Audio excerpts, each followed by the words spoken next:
Welcome back to Scars from the Playground. Trap Lord Ross drags NBA YoungBoy. Say the main admitted to 19 murders. Look, it's looking bad for YB. Let's get into the content, fam. Drop it in the comments. Internet strength alone.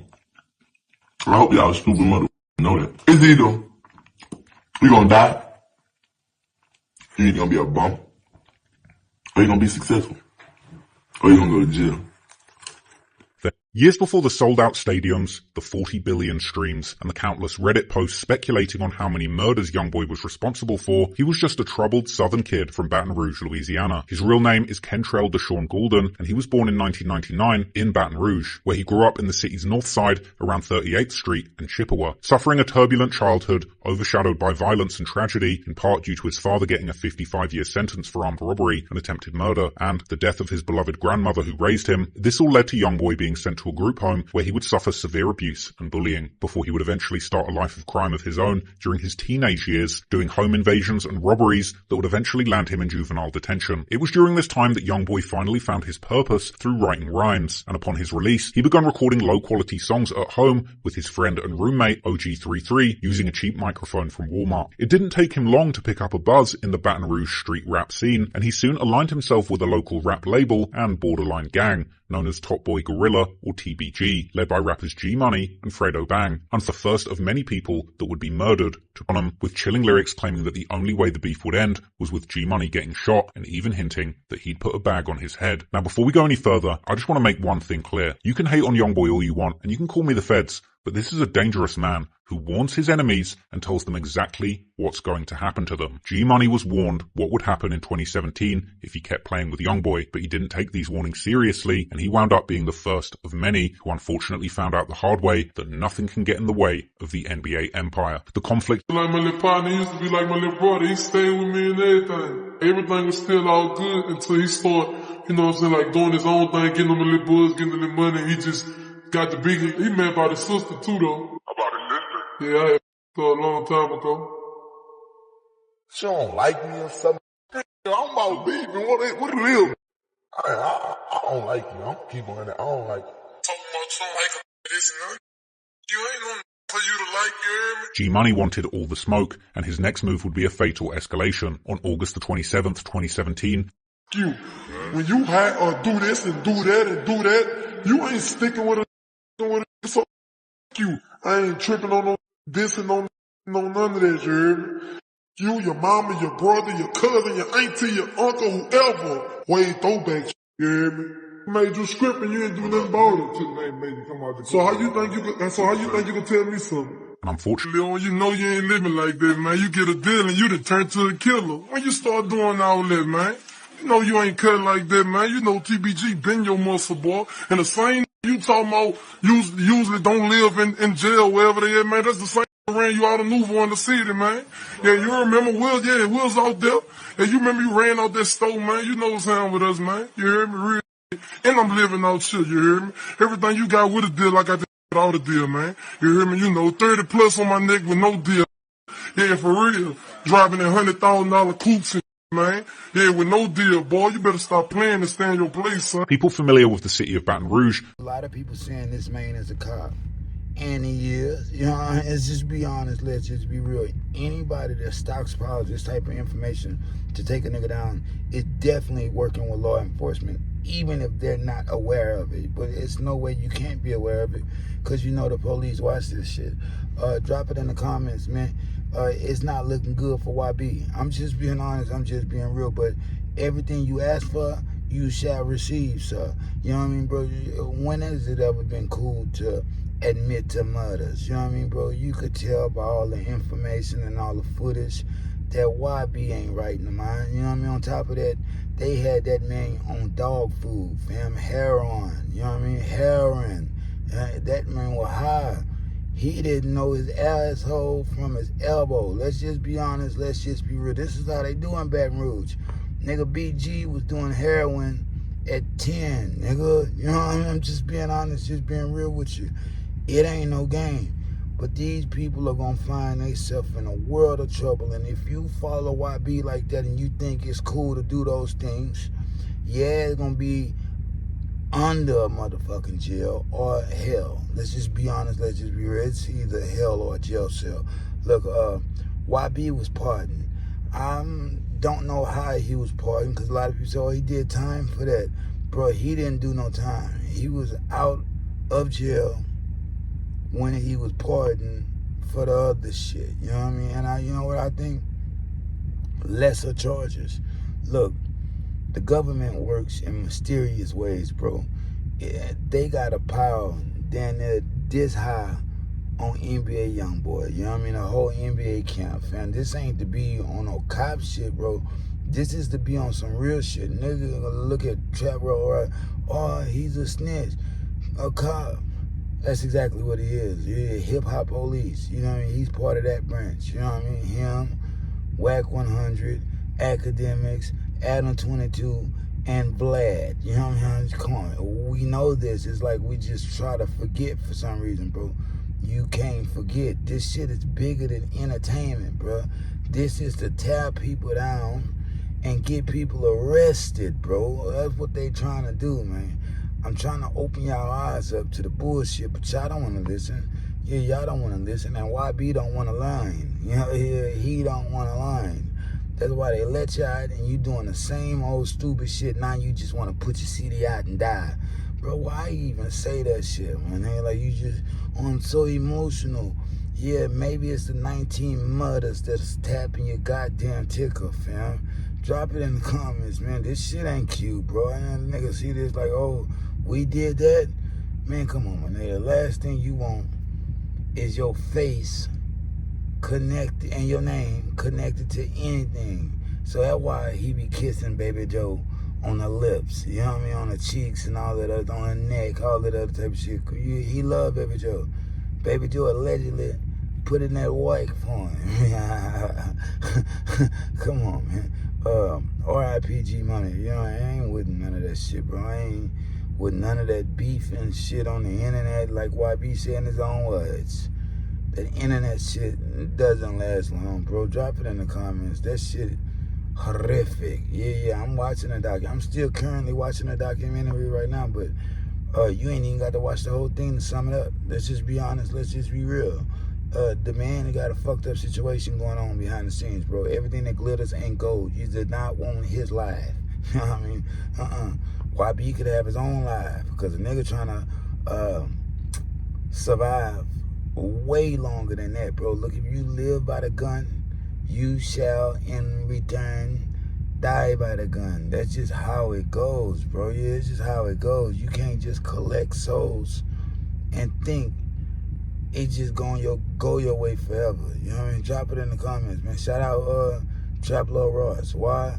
It's an entertainment documentary. Everybody talking about the Diddy Docuseries, bro. You need to watch the documentary. 19 Murders of YoungBoy, NBA's top killers. You know what I mean? This nigga here ballsy for that, and he ain't even doing it from overseas. This man always in the United States, man. Just being honest, just being real. But why is he so comfortable?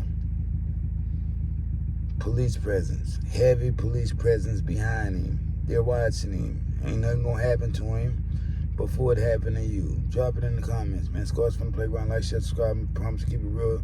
Tell the truth, the whole truth, so help me God. That's all I do, fam. That's all I do. Niggas hate that, but get what? Let them keep hating. Get what? I ain't stopping because I'm popping. Guerrilla podcasting, I mean, I podcast everywhere I go. Can't stay long. Got to go, Miss Ho. Like, share, subscribe. Hype my shit up, nigga. Peace. If they throw it, I'ma catch it to play the game like Tetris. I'm one of a kind rap, people tell me I'm a clip.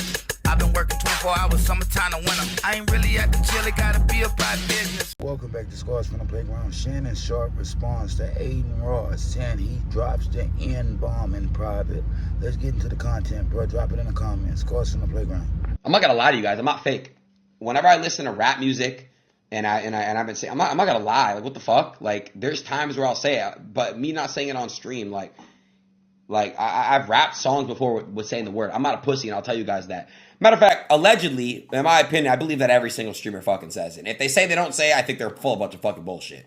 I'm just saying, it's 2020 fucking 5, okay? Yo, guys, like, Aiden Ross drew criticism over the weekend after admitting on a live stream that he uses the N-word when listening to music. He said, I'm not going to lie to you guys. I'm not fake. Whenever I listen to rap music, there are times I say it, but I'm not saying it on the stream. Like, I have rap songs before saying the N-word. I'm not a hoo-ha, and I'll tell you guys that. Then he doubled down. I'm just saying, I'm pretty sure everyone effing says it. Let's be real here. But why did he feel the need to share that? Okay, you do that. That's in the privacy of your own home. Why do you feel the need to share that?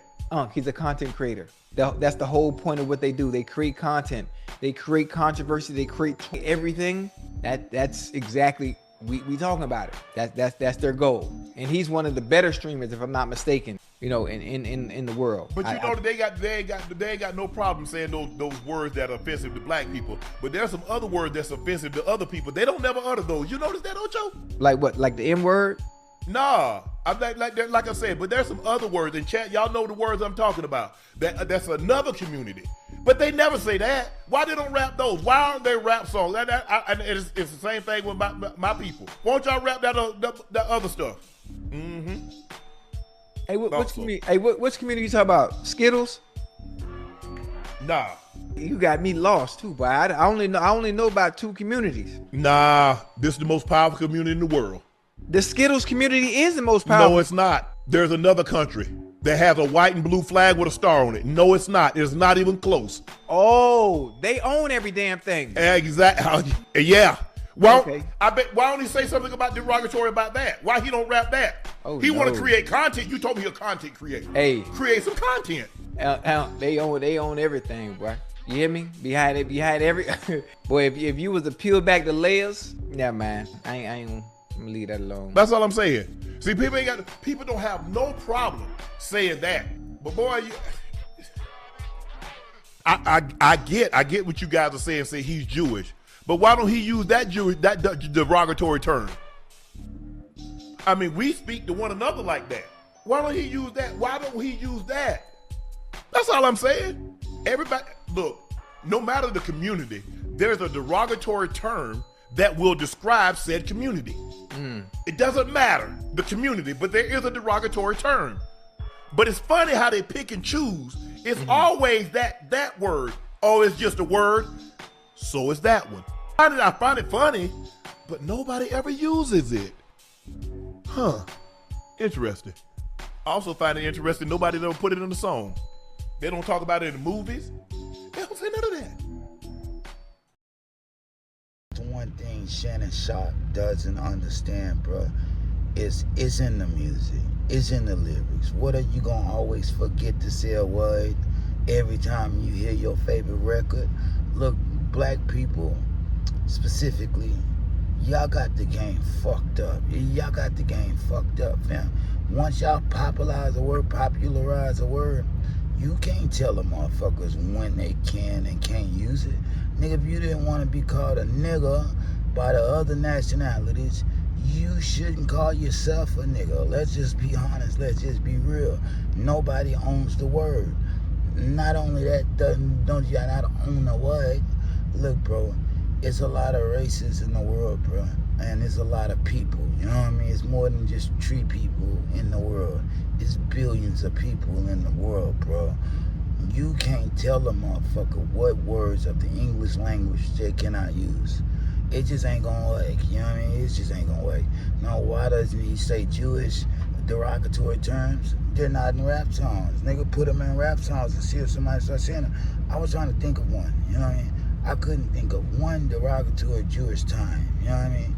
Which means that's a good thing. You know what I mean? Really, see, that's a good thing. Like I said, if you don't want to be called it, don't call yourself that. Point blank period. Shannon Sharp, you from an old time. Yeah, he's from an old time to where I think he lived on a plantation and all that other type of shit. Yeah, look, country ass nigga, you know what I mean? Look, bro, you don't understand how the times are moving, you know what I mean? Nobody owns that word, and black people are not the only niggas. Anybody could be a nigga. If you consider yourself a nigga, you a nigga. Me personally, I don't consider myself a nigga.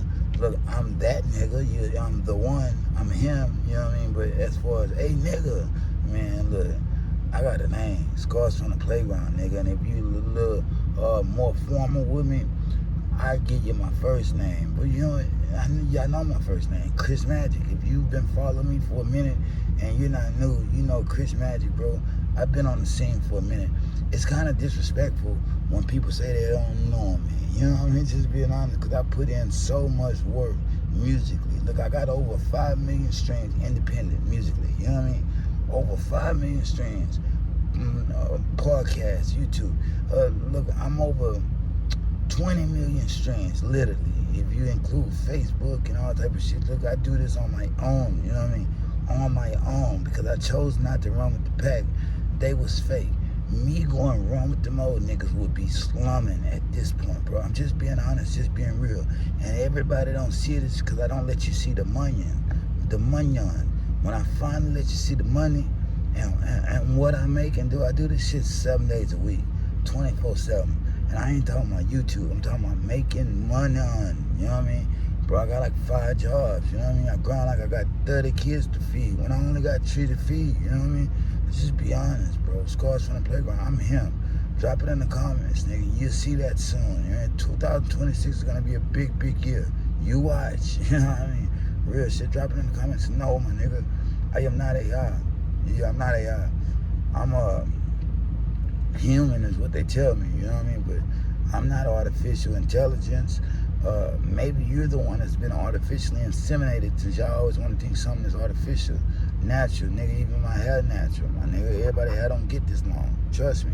Drop it in the comments, man. Scars from the Playground. Like, share, subscribe, hype my shit up, nigga. Peace. If they throw it, I'ma catch it to play the game like Tetris. I'm one of a kind rap, people tell me I'm a clip.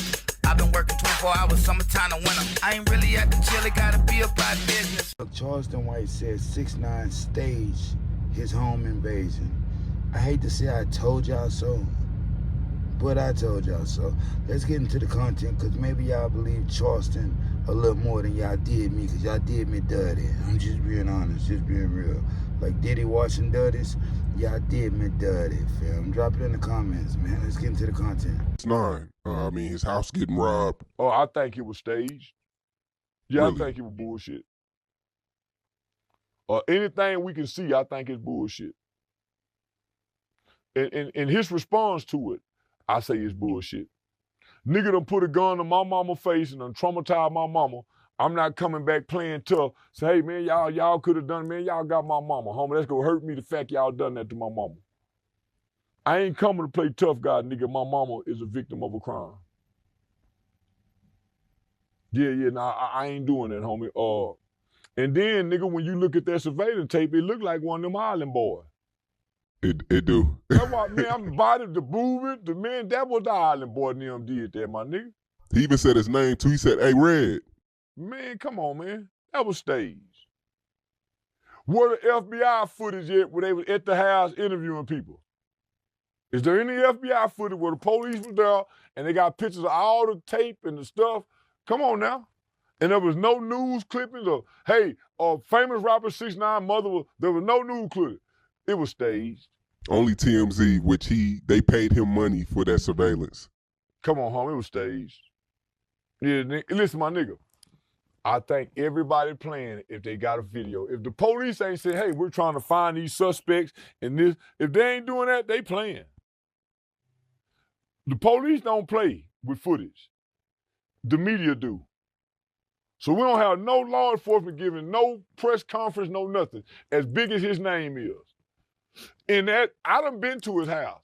It's out there in the Fluent area. You ain't finna go out. It's a long way to ride. Yeah, that was that red, fly soldier boy red. That's why now they having mental breakdown, going to the hospital, all kind of shit down, man. Yeah, I don't believe nothing, son. It was a fucking sham, bro. It was just for TV. Believe half of what you see, half of what you hear. Maybe even increase the percentages. Believe 70%, don't believe 70% of what you see, and don't believe 70% of what you hear. All this shit is bullshit, fam. If it's connected to the internet commercially, it's bullshit. I'm just being honest, real with you, bro. It's a money ploy. Yeah, the man was looking for more time, which they only gave him about a week to relocate his mother. They only gave him a week, fam. The man was sentenced to 3 months. The same 3 months they was, oh, the judge can still do me 5 though. Bro, you knew what it was behind the scenes. Even that was just trying to set a stage. You know what I mean, bro? You gotta get out your feelings and don't let these niggas tap your ticker, fam. This is your ticker. You caught a son is your ticker. Don't let these niggas get in your heart, fam. That's how they invade you emotionally, bro. The devil can't come in unless you invite him. You know what I mean? Yeah, I'm just being honest with you, fam. Evil cannot come in your house unless you invite it. Man, unplug, bro. All that shit just bullshit, especially when you're getting too emotionally involved with the shit. Like, that's my favorite rapper. You can't talk about him. Who is this guy? This Little John impersonator guy. Like, bro, you don't know them people. You know what I mean? You're falling in love with the idea. Yeah, you falling in love with the idea, forgetting that these people are only human. You know what I mean? Motherfuckers shit just like the rest of us. You know, just being honest, just being rude, bro. Y'all gotta grow the fuck up, man. Yeah, y'all gotta grow the fuck up. And if you feel like, well, I am grown. I'm 48 years old, dude. Bro, it don't matter your age. Yeah, it don't matter your age. Nigga could be 75 years old and still gotta grow up. You got to grow up, man. If you catch my drift, you catch my drift. If not, use a stupid motherfucker. And that information just ain't for you. You can't try to teach everybody, bro.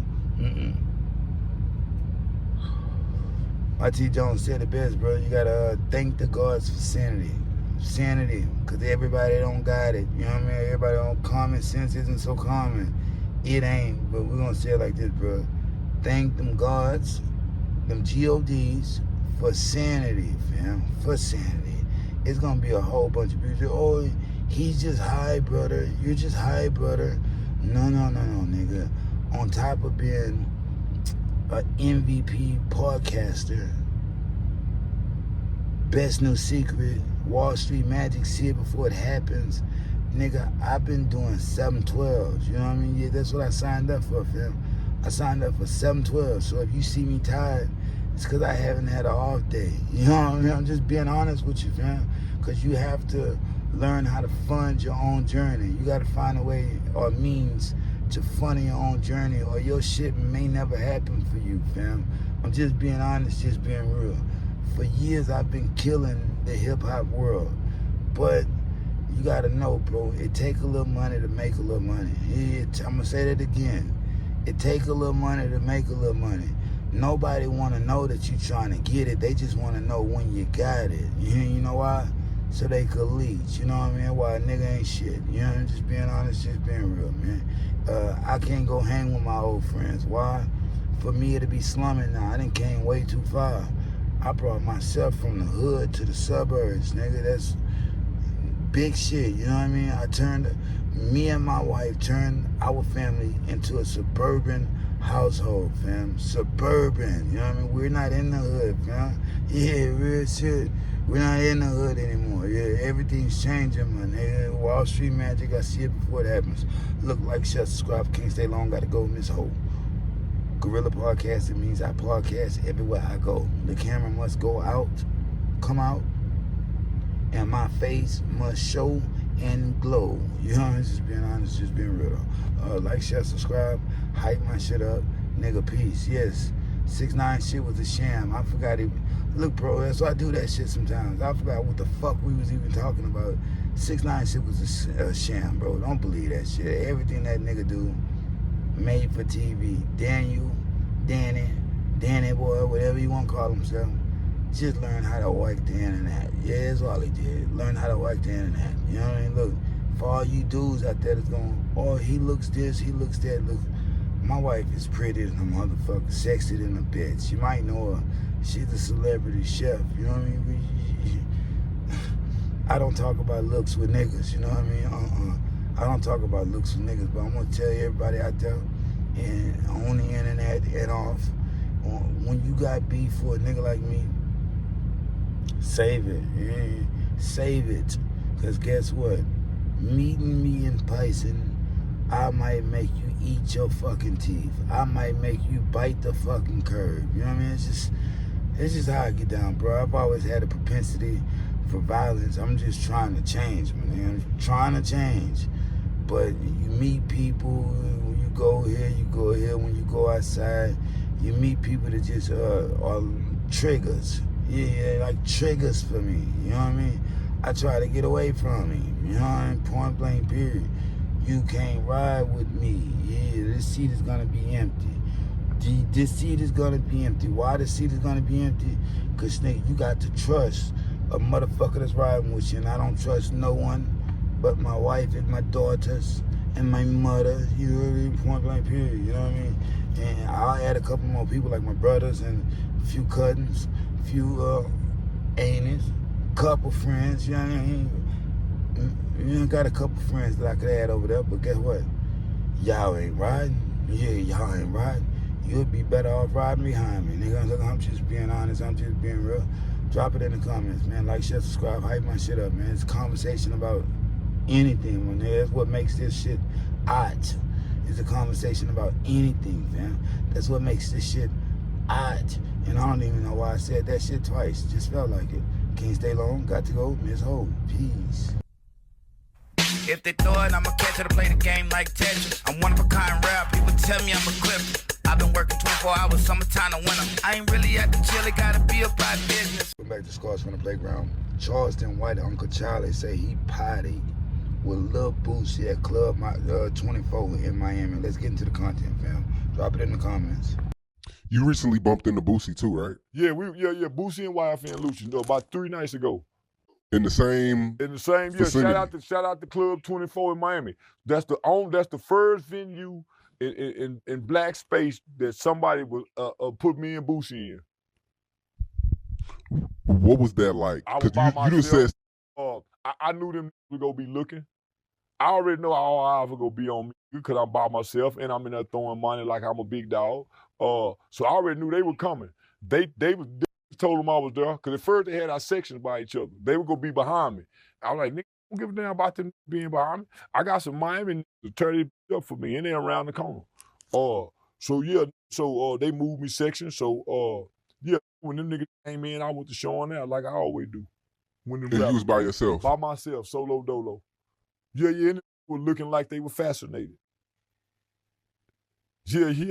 Wait, you were in the club by yourself? Huh? You was in the club by yourself? By myself. I let them see me walk out by myself and get in the Uber. You know how nigga watch it, homie. I didn't let them niggas see me walk out by myself in the Uber. I really How many people was Boosie with? You know I travel this country by myself. What the nigga, it's 3, 4 in the morning in the club, and yeah. So Lucy had just left Lil. Yeah. Now I heard they was I'm trying to set the stage. Cause I just flew in. So now I was trying to, man, where them my Broadway, shout out to Broadway, Miami. Man, then would say Boosie, I'm coming to Club 24, that's my spot. I live in that by myself. So between Gas House, the Licking, and Club 24, they gonna tell you I'm in and out there be by myself in the middle of the night. What was Boosie's how was he looking at you? With them raccoon eyes. Yeah, looking at them raccoon eyes. Nigga, that's about it. So they gotta walk by me. So they could not see me. They had to walk by me. And then they went to playing his music. I was jamming like a motherfucker. With the thorn, yeah. I went to attacking our way playing. I went to jamming like a motherfucker. They playing that Boosie music. They were just standing there looking. Yeah, if I could read their mind, man. If I could read their mind, they probably say, man, look at that whole ass nigga. He think a nigga won't get him. And I think a nigga won't get me. I really think that. Yeah, I really think these niggas won't get me. Yeah, in my mind, somehow, I done convinced myself I'm the first nigga to be untouchable to these niggas. Why? Because all of them say he gonna call the police. Just that simple. He gonna call the police. So, yeah, I know some don't give a damn about the police. I know some niggas whoop the woman with the police right there. Don't give a damn how I go in jail. So now Why I'm not just walk up? there looking. I stayed long enough to let them know. I can move around Miami by myself in Liberty City, Pork and Bean Projects, and all that. They can't do that. Why not go up to him and I don't start ride a no nigga conversation? dick. If we didn't have no problem, I wouldn't go up to him. I ain't fond of niggas. I don't go up to niggas. Niggas come up to me. I don't approach niggas nowhere. Nigga. I'm all for hoes eyes in the bitch's ear. I'm in the nigga face for. I ain't the gangster gang. So I don't my magnet gravity don't pull to. I keep hoes around me. They had a bunch of niggas with them with a couple hoes. I had a bunch of hoes in my section with one big who manage and work at the club. Then another nigga showed up, a light skinned showed up with two hoes. He left by himself with the two hoes. So why would I go up to any nigga, homie, and I'm out vibing with some hoes? I ain't the bros over hoes concept. I'm the Bonnie and Clyde, type of. So now, I just want to let these niggas know, homie, men only bad in they raps. I'm bad by myself. I ain't got no entourage. I ain't got no security. And I live in a different city. And I'm in other hoods. Talking how I talk, nigga. But, nigga, I'm bad by myself. And that's what nigga respect about me. Man, this nigga do be by himself. That's what made 6ix9ine start fucking with me. He think I was talking like this with a security team. Yeah, when I showed up by myself, his little brain up. I ain't done nothing to nobody but hurt their feelings. Them niggas done things to people. I haven't. So that's why I can be so bold. Yeah. What was your thoughts on 6ix9ine? I mean, his house getting robbed. I think it was staged. Yeah, Really? I think it was bullshit. Anything we can see, I think it's bullshit. And I can't blame Boosie for not fucking with him. It was a setup. Let's just be honest. Let's just be real, bro. I like Charleston White. I don't like him. All in the same sentence, fam. He's the police, fam. He's guaranteed to put your ass under a jail if you fuck with him. Let's just be honest. Let's just be real. Now, Boosie is still pleading for a presidential pardon. He don't need no more trouble. I think they pushed the sentencing to January, I believe. Drop it in the comments, man. But I don't really even think he's gonna get that much time anyway. We'll see. Like Charleston say, he either gonna tell or he gonna go to jail. You know what I mean? Everybody ain't gonna get out by the skin of their teeth. But yeah, bro. Bro party with Boosie at Club 24 in Miami and ain't worried about nothing because he's wired. That's the last nigga you wanna fuck with. In fact, bro, if you go to a club and Charleston White is in that club, you might wanna turn your ass back and go the fuck home. That's the wrong place to be. Yeah, that's the wrong place to be. He, like he said, he's setting the stage, bro. That's what setting the stage means. Setting the stage means he's setting you up for the okie doke. He wants you to touch him. You know what I mean? Not only are you gonna go to jail, but he's gonna sue. Can't even steal on a nigga motherfucker to sue. Jay-Z said that. I don't know who said it before Jay-Z, because Jay-Z is a biting motherfucker. But that's my favorite rapper, bro. I'm just be honest with you. Jay-Z is the GOAT. But it's the truth, fam. Shout out Lil Boosie. I don't want to drag him. You know what I mean? Yeah, I don't want to drag him. Because it ain't nothing to drag, bro. Bro, right for not touching Charleston. Charleston ain't did too much to Lil Boosie that warrants him to want to kill that man. You got to get out of your emotions, bro. Being too emotional will get your ass locked the fuck up. It's about being grown and understanding that your reactions have consequences, fam. If you ain't ready to go do the time, shut your mark ass up. You know, just being honest, just being real. Drop it in the comments. Shout out Uncle Charlie. Like I said, I love him. I hate him. Because That's Uncle Charlie. And everybody got an Uncle Charlie in their family, bro. If you really live in America, we're not talking about black, white, orange. It ain't no particular color. It's the characteristics. Drop it in the comments, man. Squads from the playground. Like, share, subscribe. Can't stay long. Got to go, Miss Ho. I'm Gorilla Podcast. It means everywhere I go, the camera is gonna come out. Yeah, podcasting everywhere I go. Wall Street Magic, I see it before it happens. You'll get what I'm talking about next year.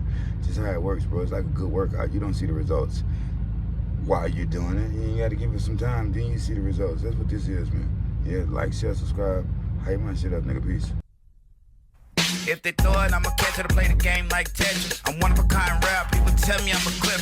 I've been working 24 hours, summertime to winter. I ain't really at the chill, it gotta be about business. Welcome back to Squads from the Playground. Charleston White says it's about time for Honeycomb Brazy to go ahead and retire. Yeah, go ahead and give it up. Hang up the microphone, pick up a camera, nigga. It suits you better.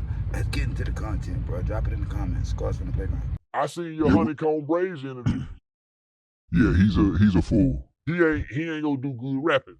He needs to stay on camera. Really? Yeah, he ain't gonna do good rapping. Can he rap? Yeah, he can rap. But nigga, his persona and internet character is way more fascinating, way more entertaining, way more likable and marketable than his rap shit. Cause all he wanna do is rap beef.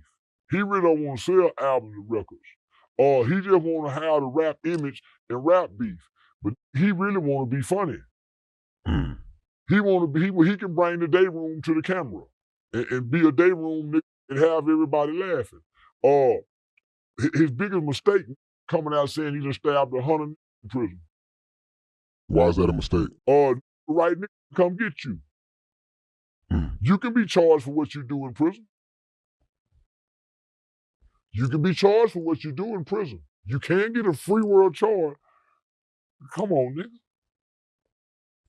Maybe he's trying to build onto that persona that like we and you talk about that he's trying to build like AR Ab did, just telling a whole bunch of different stories that may not be true, but you want to look untouchable to the masses. Then he's gonna be back there because you're gonna be tried. Like AR, ain't he in jail? The one you just talked about? Yeah. Take that formula again, because you come from that life. You can't stay there in their life, talking their life, and think you don't go back in their life. You have to change people, places, things. He don't sound like he's changed his mind about a motherfucking thing, let alone people, places, things.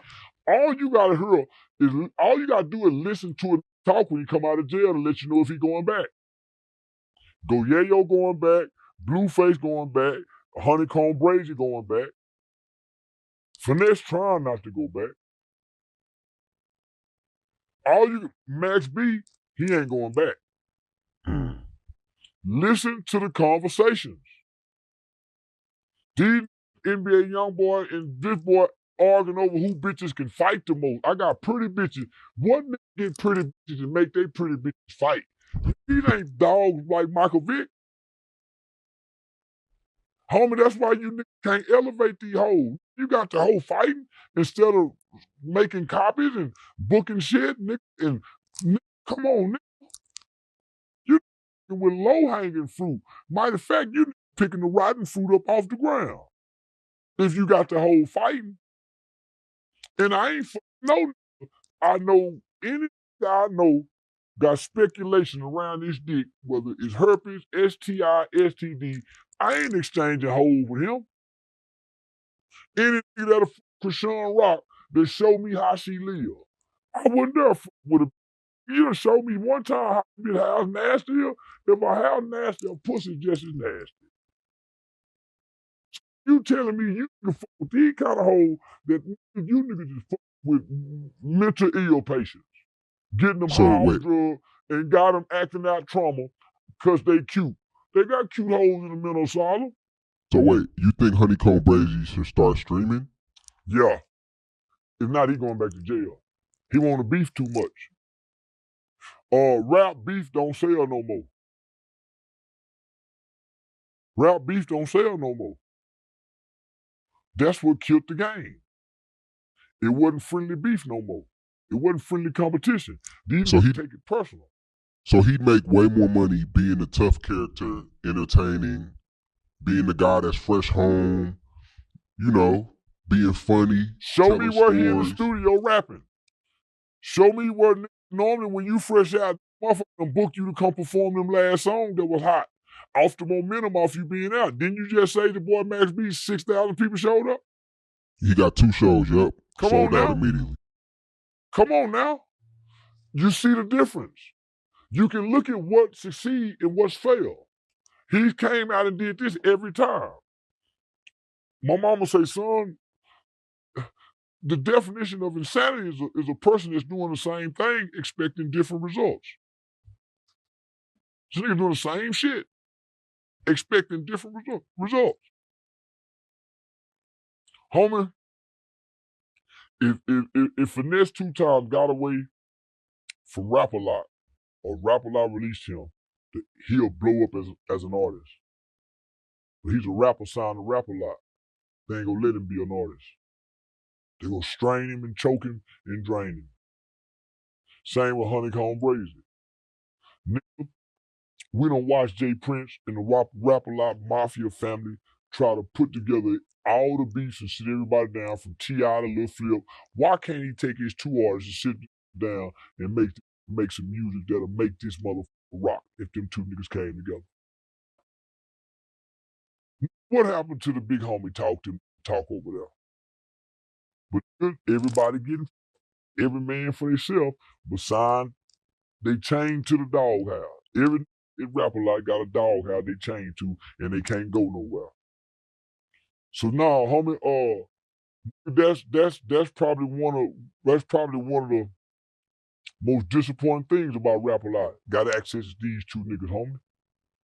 Boy, they're a hell of a duo if they can come together and put some game down together and start performing together. Like Starlito and Don Tripp do. Ain't no more player type like that. Everybody on some gangster beef shit and can't get past the beef. And the beef don't be no misunderstanding. There ain't no bloodshed behind nothing. Yeah, there ain't no blood. So I'm finna bring rap back. I've been telling y'all for years I'm finna change the game. I done already killed drill rap. I got these niggas talking to you, nigga. I'm finna bring it back. And I don't know how to rap. I'm just going. You feel like you killed drill rap? Yeah, you know I did. Nigga, everybody know I did. Nigga, who came out to kill it other than me? Yeah, nigga, I came at the right time, disrespected everything about drill rap and the rappers. Nobody had ever done that before me. That's why I was such a pushback with the man. He saying fuck King Von. Nigga, I was hated for that. I was hated by the black rap for saying fuck King Von at the height of his death. I was saying fuck Mo 3. They ain't give a damn about Poe Melvin. They ain't give a damn about Melvin. I said fuck Nip. Nigga, they ain't give a damn about Nip. I said fuck DMX. They ain't give a damn about DMX. It was that serial killer that the FBI have documented who had just recently been released from jail because 5 of the victims had come up killed. They killed all the witnesses to the murders. That's the only way he released. But they love that demon. So yeah, nigga, I came attacking that demon. And I think I succeeded. Confucius said, he who controls images controls mind. So that demonic tool was a mind-controlling tool that controlled the minds of young people by way of gangster imagery. And his storytelling was prolific. He talked about the people he killed, and we knew it was real. And the way that he could tell the story made him a rising star in the rap community because there was no more storytelling like him. When he talked about a high man, that nigga was a prolific storyteller, like Slick Rick. So storytelling means a lot. That's what pushed him up. He was telling stories about real murders. Honeycomb Brazy just wants some clout. Let's just be honest. Let's just be real. He just wants some clout. And I don't blame him, fam. You grew up in the hood, bro, and you watch other niggas get saluted knowing they ain't really about what they be talking about. And you kind of fiend it. Because with power comes money. Yeah, with money comes power. Let's just be honest. Let's just be real. All the stories are fabricated, most of it. You know what I mean? He's feeding into the persona. He's trying to be like an NBA YoungBoy type of nigga in the game. But I'm gonna tell you like this, bro. That nigga has already been compromised by Birdman. Yeah, so his music career ain't going nowhere. That's just facts, bro. Drop it in the comments. Who have Birdman really broke as an artist? Wayne broke himself. Wayne broke Drake. Wayne broke Nicki Minaj. Wayne broke Lil Twist, Lil Chucky, Tiger. Everything that was about cash money that meant anything came from Lil Wayne, not Birdman. And this ain't about to drag Birdman. This ain't about dragging Birdman. This is about telling the truth, bro. He's right. Honeycomb Brazy should just go ahead and hang up the microphone. He wants the accolades. He wants the clout. He don't want to be no rapper. He's not even going for radio play. You know what I mean? The little marketing money that they do use on him, he don't use it right. He gonna go smoke it up. Let's just be honest. Let's just be real, fam. Yeah, he ain't gonna do right. He ain't gonna do right in the way he's talking. I can't say the man going back to prison or not. It depends on how good the act is. If everything is capped, he'll be free. If it's not and he's telling the truth, he gonna tell to go to jail. Point blank, period. You know what I mean? Drop it in the comments, man. Charlie White, Uncle Charlie been on his shit lately. That's why I really been reporting Uncle Charlie, because he one of the only people that's keep it going, longevity. You know what I mean? The man can hold the conversation. Let's just be honest. Let's just be real. Honeycomb Brazy, I like you. I like you. You a cool guy. Maybe you should just podcast or bullshit. You know what I mean? For a living. But the rapping, bro, you ain't gonna do right, my nigga. Now you could prove me wrong. Yeah, I stand to get proven wrong, but man, it'll be a stretch. We'll see, and we'll see what the next 5 years are. But drop it in the comments, like, share, subscribe, nigga. Peace. Can't stay long. Got to go. Miss Ho. I'm Gorilla Podcasting. I podcast everywhere I go. Yeah, real shit. You know, the camera is bound to come out at some time, at some point. You know what I mean? Maybe I even start hooking up the microphones and shit again. Right now, I just wanted to remember what it felt like to do it from nothing. Just being honest, just being real, bro. I'm going up and never stopping because I am popping. Drop it in the comments, man. Scars from the playground. If they throw it, I'ma catch it to play the game like Tetris. I'm one of a kind rap, people tell me I'm a clip. I've been working 24 hours, summertime to winter. I ain't really at the chill, it gotta be about business. Maino responds to DJ Akademiks. Let's get into the content, fam. Fabulous being like 49 with the headband. Like, yo, why is the nigga wearing, yo, you know the headband is for sweat. Like, yo, Fab is on some, yo, the headband is for sweat, Fab. Fab, the headband is for you sweating. You're sitting down podcasting, my nigga. Like, come on, bro. Like, the headband looks wild. Like, this is unk activity. Like, this is, what? This is like you having the Allen Iverson sleeve on and you're just chilling. Like, nigga, that's for a reason. Outfit black on black, operate like I'm pushing packs. Don't check on me, I've been on Kate like. Yo, we back with another episode, man. Let's rap about it. How y'all feeling today, man? Feeling great. Yo, Akademiks, check this out. Akademiks. What's up? Akademiks, I know you're not talking. 100%. I know you're not talking. You That's got how we the on it. audacity to be speaking on niggas and what niggas is wearing? You talking about what niggas is wearing? You talking about the proximity between what niggas is wearing and their age? Let me explain something to you. You're a journalist and this is your opinion, so let me give you my opinion on you. I feel like you... Yo.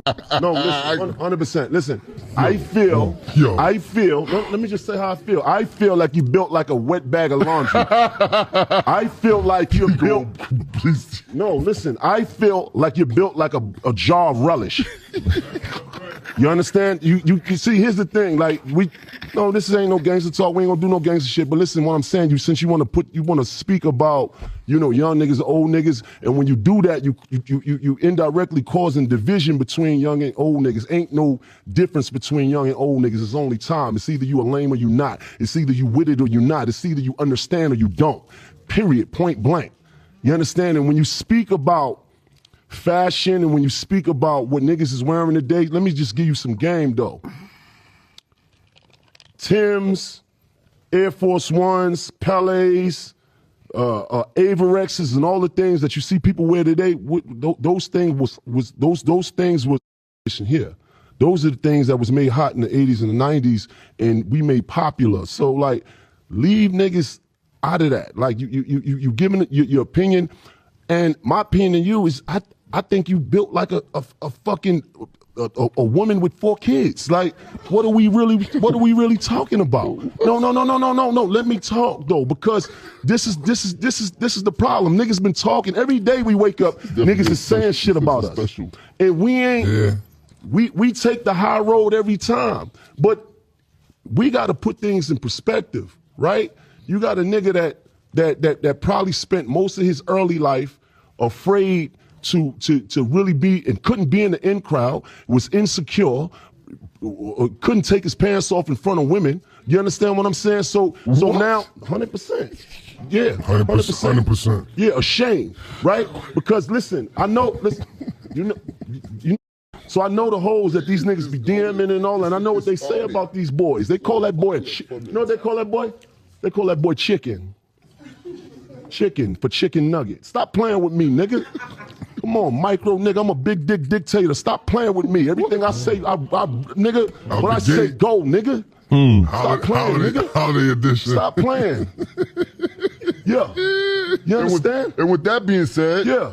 Happy Thanksgiving, everybody. Happy Thanksgiving. Happy Thanksgiving, man. Happy Thanksgiving, man. Guess you had some things you want to get off your chest. This nigga right, bro. You acting like a real bitch right now. Let's just be honest. Let's just be real, fam. But it's in your character.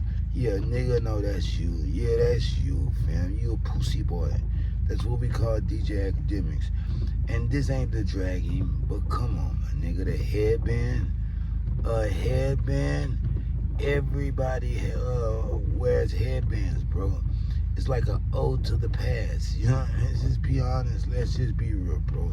It's a 90s style. Plus, Fabulous have always wore a headband. They ain't never just been for basketball. Even when the nigga mentioned the Allen Iverson sleeve, oh, you wearing that for that? Like, you must wasn't around, my nigga. You must have been locked inside of a motherfucking closet. Yeah, your parents kept your little ugly ass, fat bastard ass in the house, so you didn't see this. But even with the AI sleeve, nigga wasn't just wearing that for hooping. Niggas was wearing that shit. Let's just be honest. Let's just be real, bro. That's the problem with Akademiks. The way he be stretching and everything, like going at Megan Thee Stallion. Men don't do that, you know what I mean? Men shouldn't be jealous.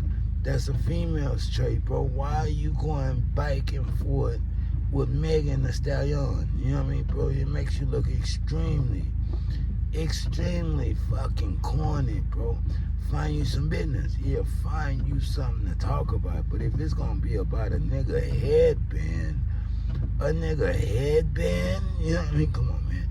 Make it make sense. Now, you could have even brought up the fact that rumor is after Diddy invited Fabulous to party, hey, let's go party. Why we ain't never party, daddy? Look, after that podcast, allegedly, Fabulous took his ass over there and partied with the dealer. Yeah, partied like a motherfucker. Let's just be honest. Let's just be real.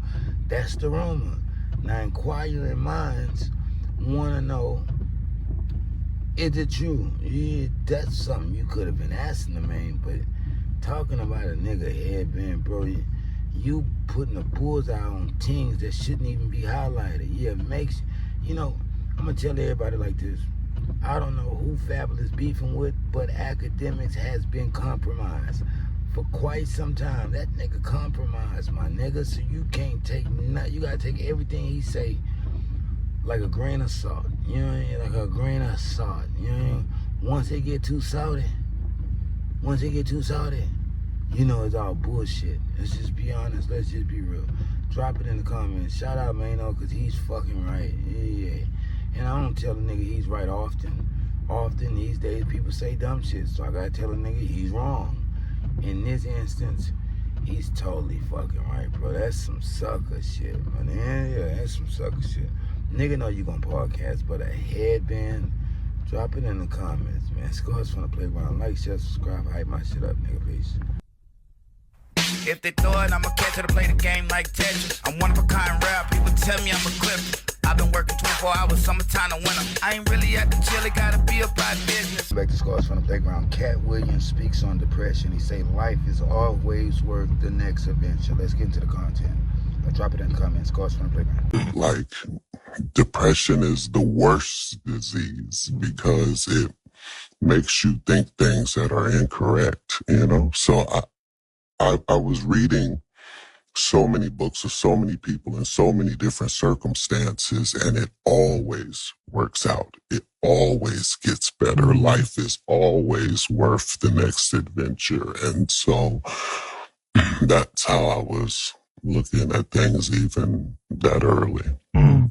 How many brothers and sisters did you grow up with? I'm the oldest. I have 2 younger brothers. So did your parents have you sweeping chimneys and whatnot? I mean, what was it about your childhood that made you read those stories and say, you know what, I'm missing something, you know? Well, I wasn't at the age where I thought I was missing anything.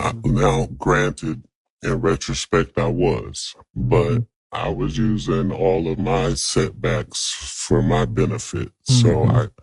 So for example, like I wasn't allowed to watch television or see movies or go over people's house or go to a dance or no extracurricular activities of any kind. But I devoted all of that time to reading. So I got 3 open books every day. I'm in the middle of these and I'm immersed and I feel like I'm really learning something from everyone's experience, and that is putting me ahead of the curve because of how much knowledge and information I'm getting on something that doesn't have anything to do with me. Like I'm reading about Winston Churchill, but the stories all go together. You know? And this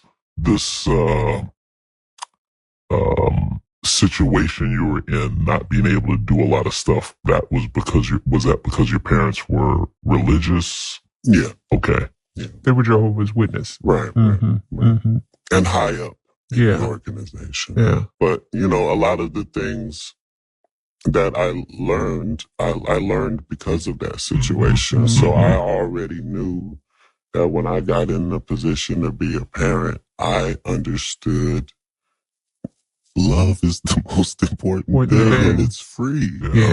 Like, you can do that. That's right. And I know all the other stuff seems to matter, but actually the imparting of love and creating an individual that knows how to receive it and give it. He's right. Reading is fundamental. That's why when Joel Santana say kids shouldn't learn how to read, that's why the readers had a real problem with it. Look, bro, shout out to the fiction writers out there. Walter Mosley, I'm going to highlight him because he's one of the best.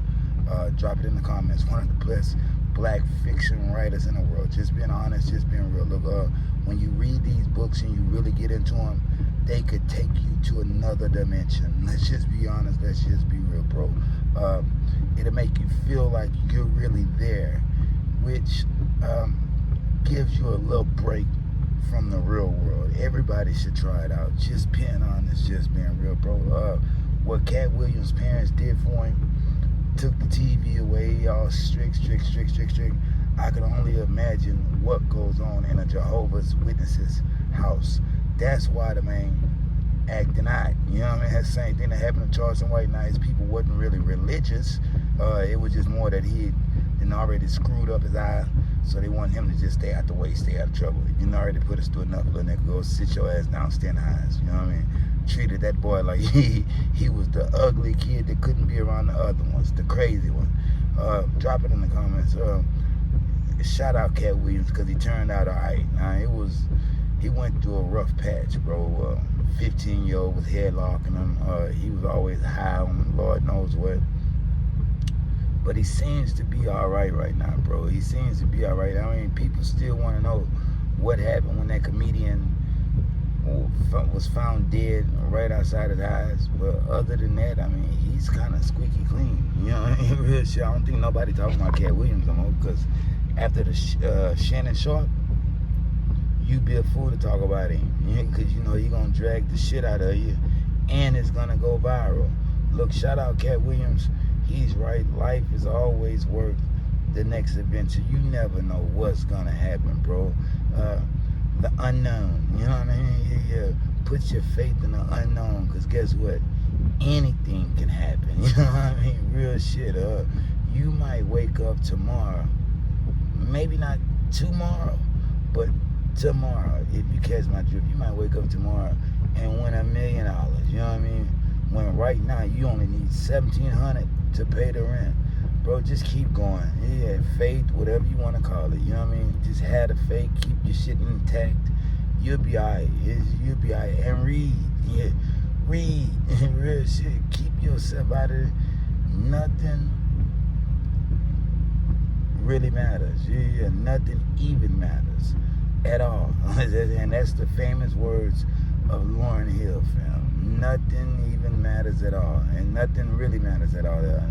Yeah, nothing really matters at all, bro. When you feel like this shit is eating you up, you gotta remember, bro, whatever situation you're going through, is always somebody way over there, going through something way worse. Yeah, way worse. Drop it in the comments, man. Scores from the Playground. Like, share, subscribe. Shout out Katt Williams for sharing his story, bro. Like, when you start talking about depression and shit, everybody want to laugh and play into the emo tendencies, but this shit is real, fam. Yeah, this shit is real.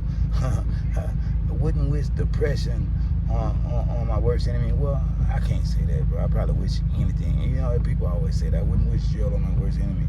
Nigga, I wish hell, jail, sickness, whatever you want to call it, on my worst fucking enemies. I don't really even got nothing. You know, I don't got enemies, bro. It's just not the kind of...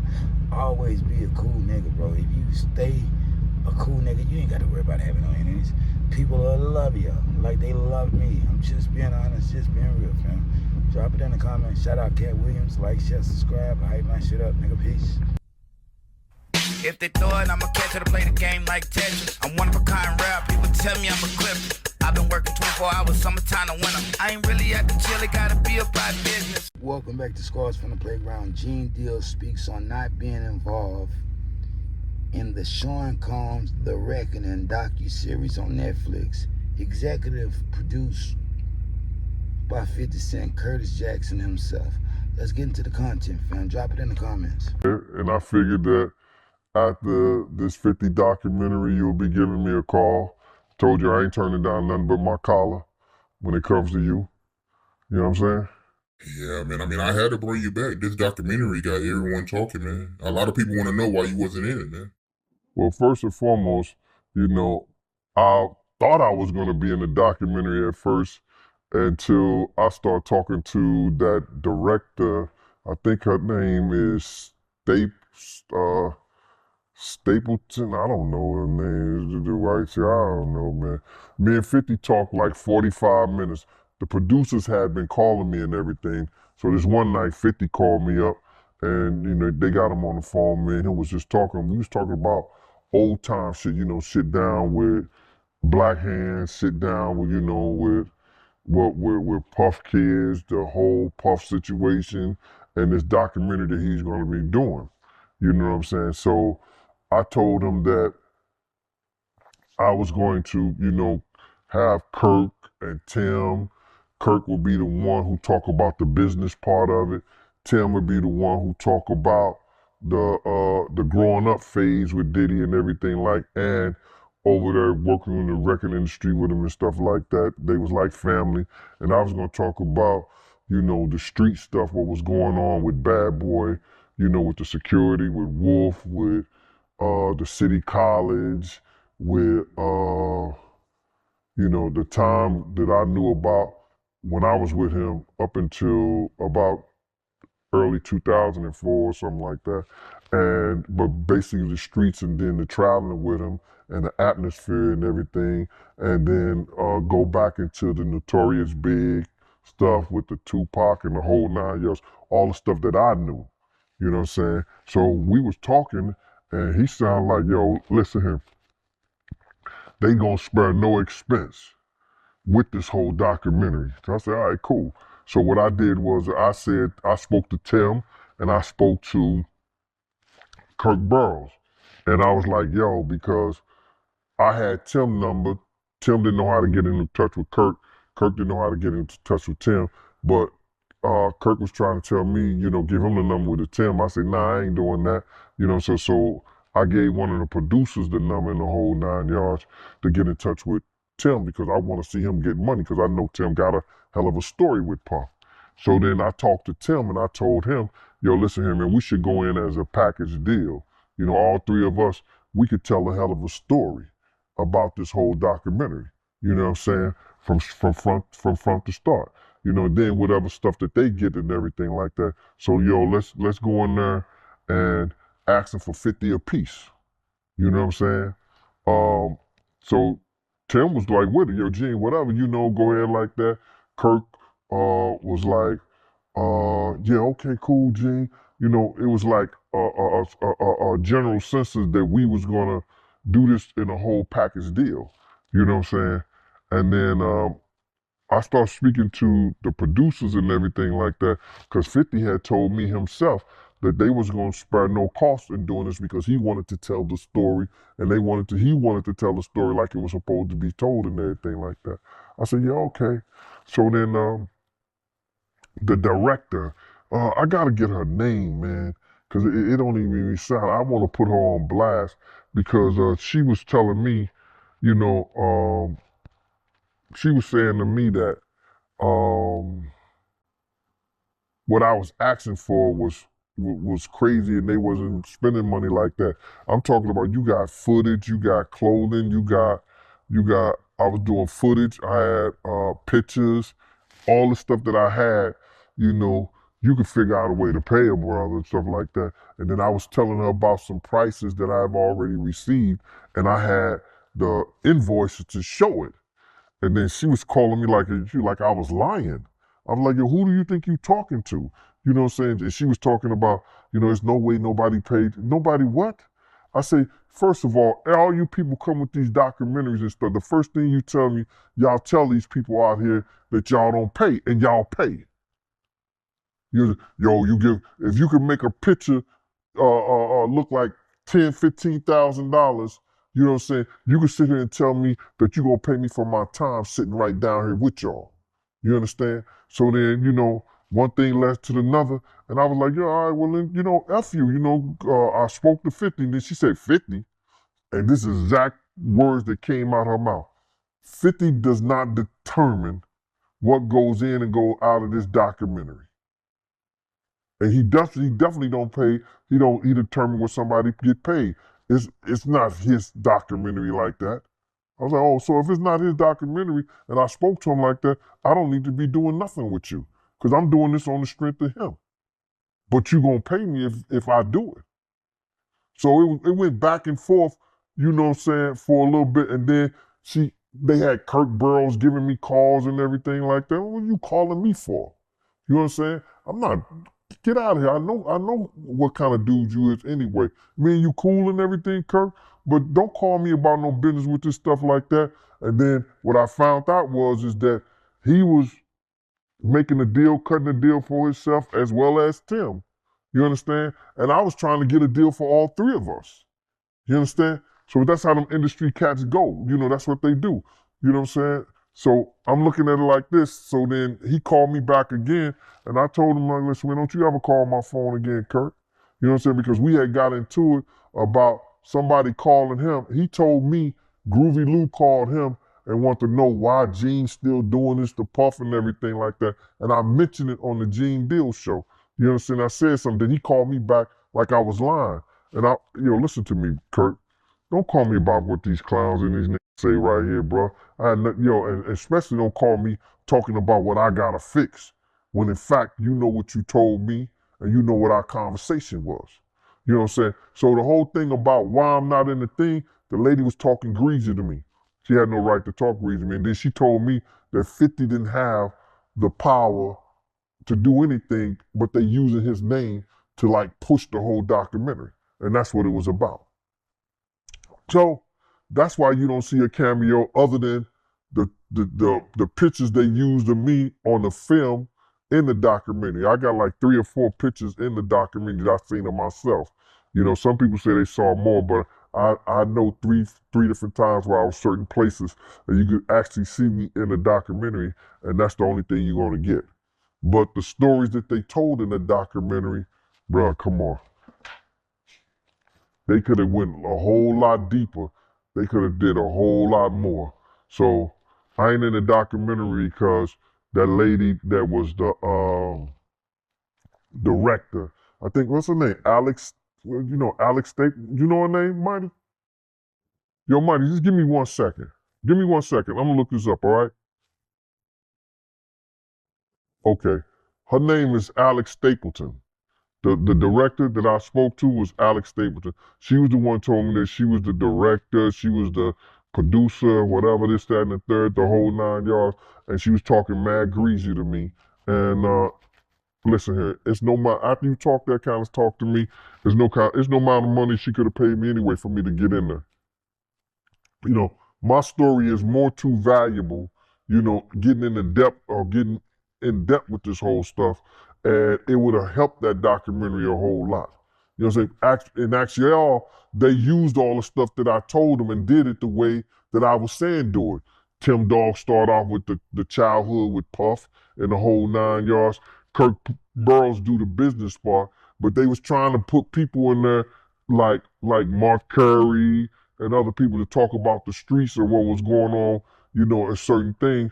But Mark can only say so much, you know what I'm saying, because he was an artist, you know, so he wasn't with Puff like I was with him during that time when we was running back and forth here and there and the whole 9 yards. So, you know, Miss Alex Stapleton is the one reason why I'm not in the documentary, but it's all right with me. I've been in a lot of documentaries. I did The Shine. I did the A&E. I did the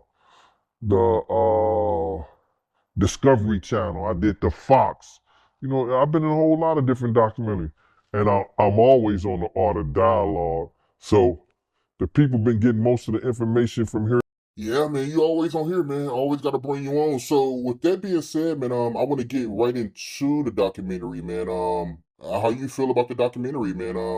The behind the scenes footage they got of Diddy leading up to him getting arrested, and how you feel about all that, man?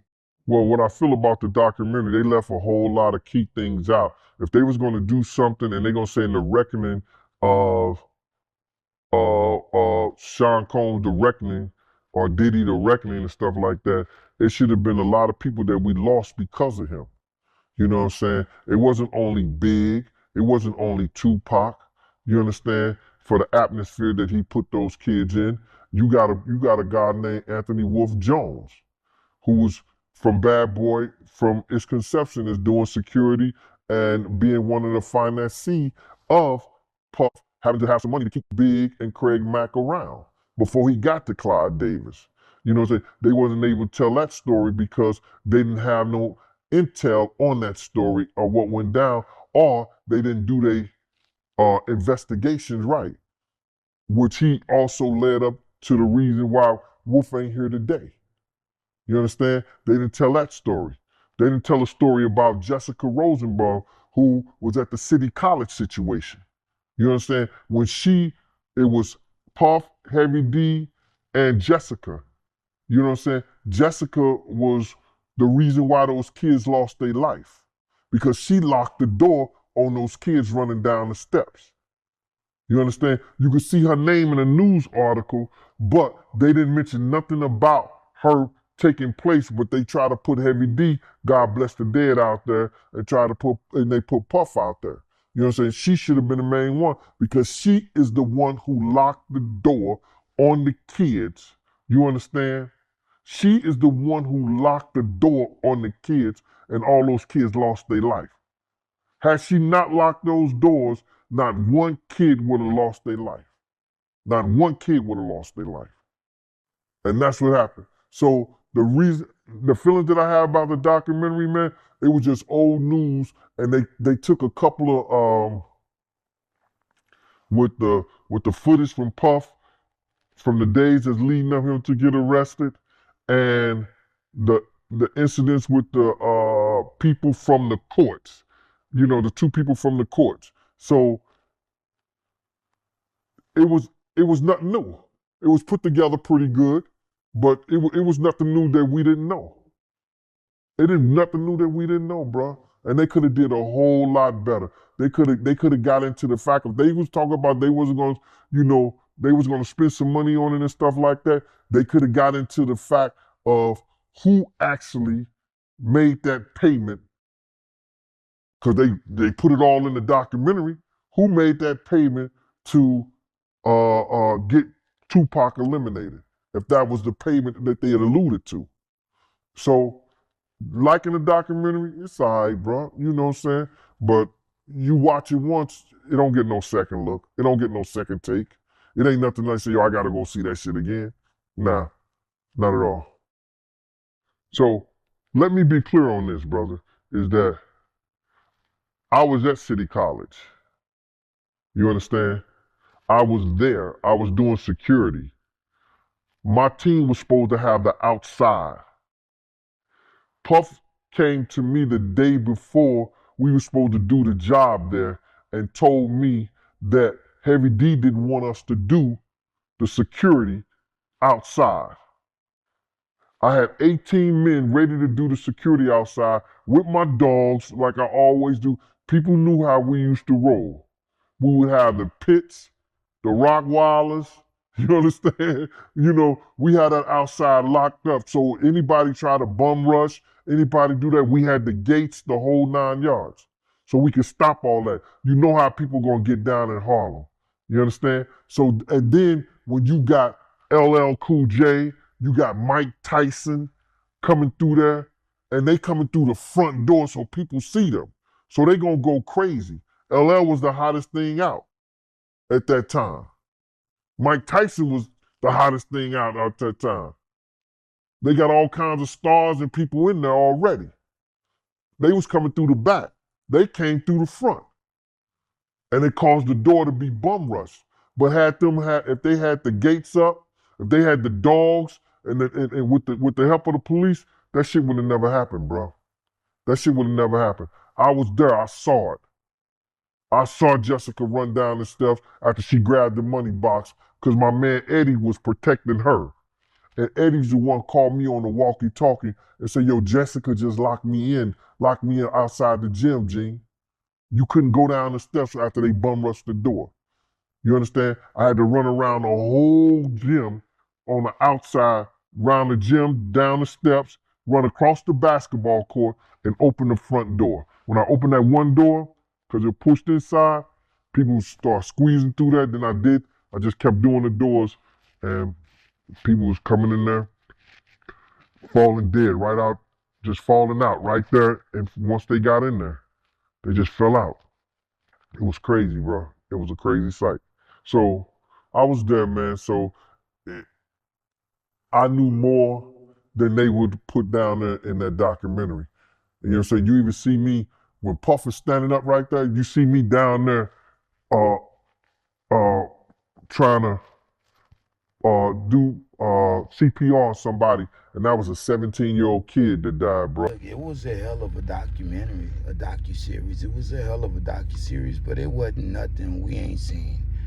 Gene Deal is correct, bro. How are you gonna do a full docuseries and not include the main that has popped this shit all the way off? You know what I mean? That man been talking about Diddy for about 10, 15 years. Let's just be honest. Let's just be real, fam. It's Gene Deal or nobody. You know what I mean? The man tried to do a package deal.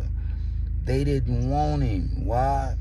They didn't want nothing that was going to make it look too real. They wanted everybody attached to this situation to have fabricated ass stories. They wasn't looking for the truth. They was looking to try to sell that docu-series. Let's just be honest. Let's just be real. And for everybody that thought this was 50's doing, bro, when you executive produce something, You're not the creative director. You're not directing this motherfucker. You're just invited into the writer's room. And if you have an idea, they may or may not use it. It's not your situation, fam. It's not your project.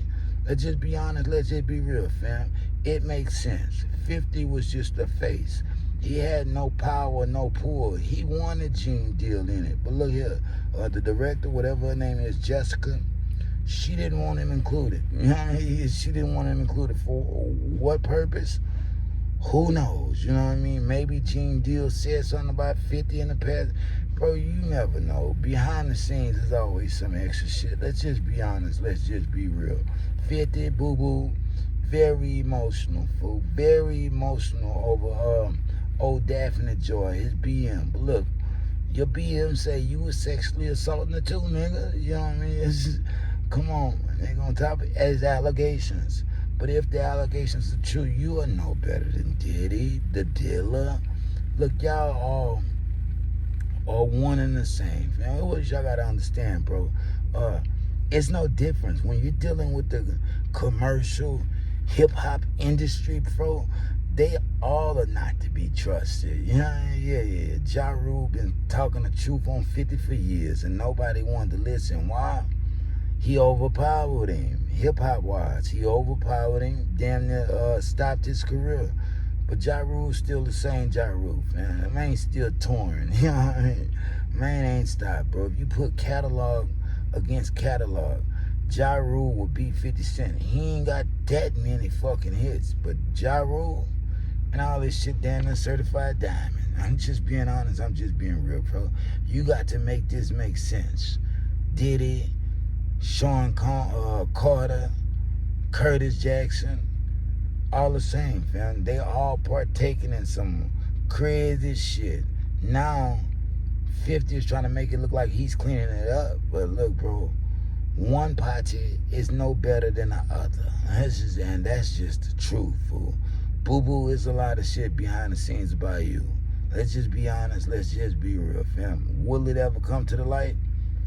Who knows? But as much money as you getting right now, you got the power to stop it. You know what I mean? Yeah, you got the power to stop it. But if anybody really does that research on Curtis Jackson, you might find out some things that'll change the way you feel about him. I'm just being honest. I'm just being real. Drop it in the comments, man. Scores from the playground. If they throw it, I'ma catch it to play the game like Tetris. I'm one of a kind rap, people tell me I'm a clip. I've been working 24 hours, summertime to winter. I ain't really at the chill, it gotta be about business. Welcome back to Scores from the Playground. Charleston White drags 50 Cent. Let's get into the content, fam. And he did it while he was doing a haircut, getting a haircut. Drop it in the comments, bro. Let's get into the content. Till 50-something. There's nothing you can do to get back at Diddy. They didn't give him a life sentence. Say, man, listen. I know you still mad because the boy had your baby mama over there. Oh, yeah. Playing foosball with her. Just a foosball machine with the two. You all them one men. Ain't that the thing? You spin them in the soccer man spin. Yeah, he had your baby mama over there playing foosball with the little boy in there watching a big screen TV. Who you think was coming out telling him everything gonna be all right? It wasn't his mama. She was in there. She was the ball on the foosball table, so they were kicking her around. That was Diddy, man. So you gotta, nothing else, 50. You gotta appreciate Diddy, cause unless he turned the boy into a freak too. Now if he done turned your boy into a freak, kick his ass. Do exactly what did. Now if that boy ain't no freak, and all he heard was his mama, oh Lord, and he didn't get to see nothing. Man, raise up all Diddy, my nigga. Yeah, raise up all Diddy. But I can't tell a nigga raise up. If a nigga get my baby mama and do it like that, how he done your baby mama with me hoe in the house, I be doing him the same way. It's like, you say nigga done my baby mama like that with me hoe in the house. That's why I've been trying, man, why I'm 50 on the boy like that. But I forgot, man, in my fact, she still work for him today, don't she? You might have to make a part two. say, to release all them emotions you hide behind, my nigga. Now, I know, listen, a man is a man. You can't act like that, don't bother you. Cause you didn't do this to him when he tried to take you on the shopping trip, Fifth. Come on, Kurt, don't do that, man. Just say pull back. Listen, unless he turned your boy into a freak. Do you see that little boy like it? Cause you know kids ain't supposed to be exposed to sexual noises or sexual content. Did it do the boy like this here? Is that why you smashing on him? Only the strong can show compassion for the weak. 50? That's all I'm saying, man. Oh, goddamn it, nigga, I like Diddy. Outside of what he do at the Diddy party and killing Tupac, I like the boy. You know why? He was a big bad wolf. Ain't nobody whooped him. Yeah, he the only nigga I know hanging nigga over the balcony by this bitch. Blowing up cars by this bitch. Taking another nigga bitch and making it his bitch, like he did your woman. That's the only nigga I know in the industry done this. Done freaked all you niggas hoes. Done freaked half you nigga rappers. And everybody's... Only thing they got is a nigga saying, man, he paid me to fuck Cassie. They ain't got no woman saying nothing bad on Diddy. Cassie not even saying nothing bad.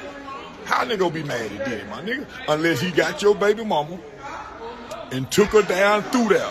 What, don't they got a song, take me through there, take me through there, take me through there, take... Folk was born to even think about that song. Cause Diddy, they say Diddy gonna take a hoe through there and then pump her back to life. That man said nigga was killing hoes with dick.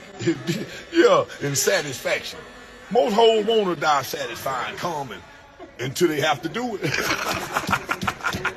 Yeah, they think most hoes wanna lay around and calm all day till there's a nigga like Diddy making them have to do it. Bitch, say, nigga, pump her back up. Nigga, she dead, her heart barely beat. Nigga, go get the IV doctor. Get her some more nutrients. Put the oxygen mask on her. And get that jelly. Put that jelly and put it back on her pussy. By the time she get ready, that motherfucker jelly gonna be sitting right. And he back down there through there. Yeah. He's right, fam. I'm afraid Diddy has already won. Now, you being a petty bastard, it doesn't do nothing but give you a quick laugh, bro. But you gotta live with the fact Diddy did you wrong forever. Let's just be honest, Curtis. You know what I mean? Look, Diddy was convicted for providing transportation to participate in prostitution. You know what I mean? Look, the docuseries was good, but it would have been better had Diddy had got convicted. All this shit is just fabricated. You know what I mean, bro?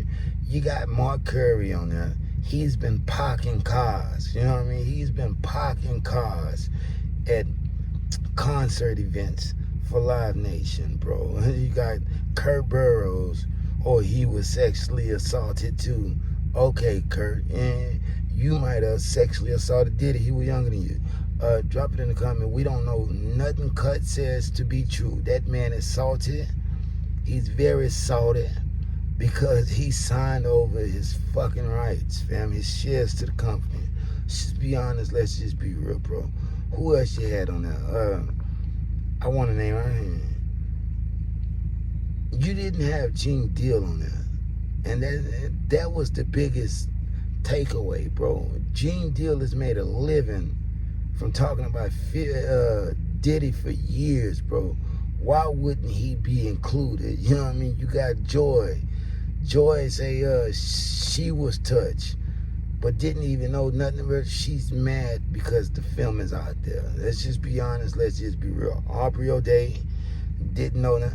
Look, this is shit. You know what I mean? This is shit. Boo-boo, 50 Cent, leave it alone, bro. The easiest way to show a nigga he didn't got you is to show him that you're in your feelings, bro. All you talk about is Diddy.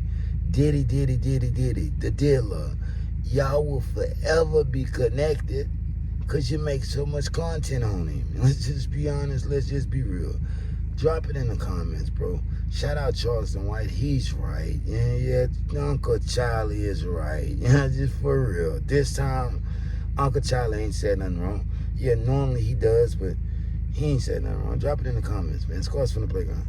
Welcome back to Scars from the Playground. Trill 2 legit say he got the paperwork on Albert Walker, Sauce Walker.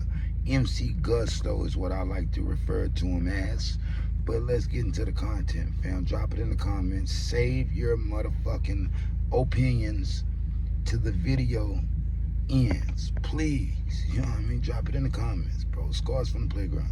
I'm a hater. That's what they say. But can you hate when I give out facts? I only give out the truth. I never lie. I don't present fake information. I'm not known for that. Where I come from, the federal penitentiary, you can get killed. So the information that I have on Albert Sauce Mundane Walker is true. But before we get into that, let's lay the foundation. I want to know who and what and where did Sauce Walker come from?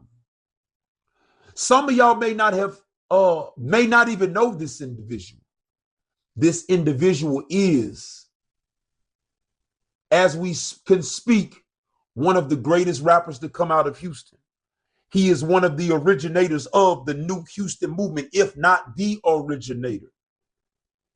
He has a style that nobody else can ever compare to because he does his own thing. He's the first rapper out of Houston to not sound like he's from Houston. Now, a lot of y'all might say that I'm just a dick rider, I'm a dick puller, but facts are facts. I don't present fake facts. What I do is keep it real. Now, before y'all knew him as Sauce Walker, he was known as A-Walk. A-Walk used to rap for a clique named Mash Mode off of a certain side of town. This clique Mash Mode put up impeccable numbers. And I don't even think he was at that time. I don't even think he was the #1 artist. You had people like Sancho. I don't believe Sancho went by that at that time. Now, A-Walk, the A-Walk that you know now to Sauce Walker is a totally different person, a totally different rap style. This is why I give him the accolade that I give him as being one of the best rappers. But that does not stop. Just because you're one of the best rappers does not stop the proof that is in the pudding. A-Walk used to beef with a team called the 100 Clique, I believe. And there might have been, may or may have not been, an altercation at a certain rapper's event, right? And there may or may not have been a shootout. Sauce Walker may or may have not been a participant in this shootout, right? I don't have the facts. I'm not the prosecutor, but alleged to court documents, Sauce Walker was involved in this situation, if I'm not mistaken. He was given shock probation. I believe he went and did some time here and there, and he made it through certain things. Then he rebranded himself around 2013, 2014, and created Sauce Walker. Sauce Walker was not a pimp to originate. Pimping comes from my side of town, Southwest. The Southwest is where all the pimps come from. That's where it started at, and that's where it's going to end at. Sauce Walker may or may have not been a pimp in the beginning of that shit, but he ended up soaking up game and being around certain people.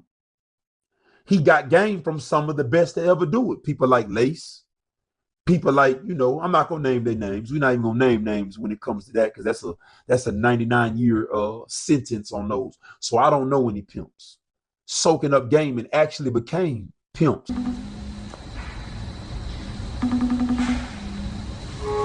Hello? Hey, man, it's the kid that did, man, with some news you can use, man. The K-I-D, the D-I-D. Oh, wait. Hey, man, I just wanted to let you know, man. I got the bitch, man. Hey, man, I got the bitch, man. Hey, I got the bitch, but she didn't come empty-handed, man. She didn't come straight in empty-handed, man. Yeah, man. I have. In the end, right? Sauce Walker had fallouts and had beefs with Young Lace. But I feel that Sauce Walker took a lot of game from Lace. So I believe that Sauce Walker was wrong when he got into a beef with Lace. But that's another story, another time, another place. A-Walk can rap. A-Walk will punchline you to death. He will battle rap you. Sauce Walker used to be a battle rapper. real anger. Get him your answer to my flag, cause nigga mean danger. Why the fuck you being friendly if you talking to a stranger? 6ix Walker can rap, for real. I don't know Chill Too Legit from a can of paint. I'm gonna be honest with you, man.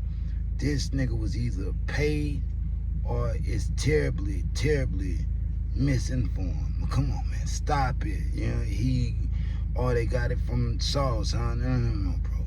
J Money, futuristic J Money from Atlanta, been saying Sauce since 09, 2010. It's way before Albert Walker, A-Walk, was ever even thought about it. Let's just be honest, let's just be real, bro. Drop it in the comments. Not as main as formulated some big ass, man, what are you doing, fam? You're obviously glazing. Let's just be honest, let's just be real. Nothing you said was true, fam. The nigga went to Atlanta and was influenced.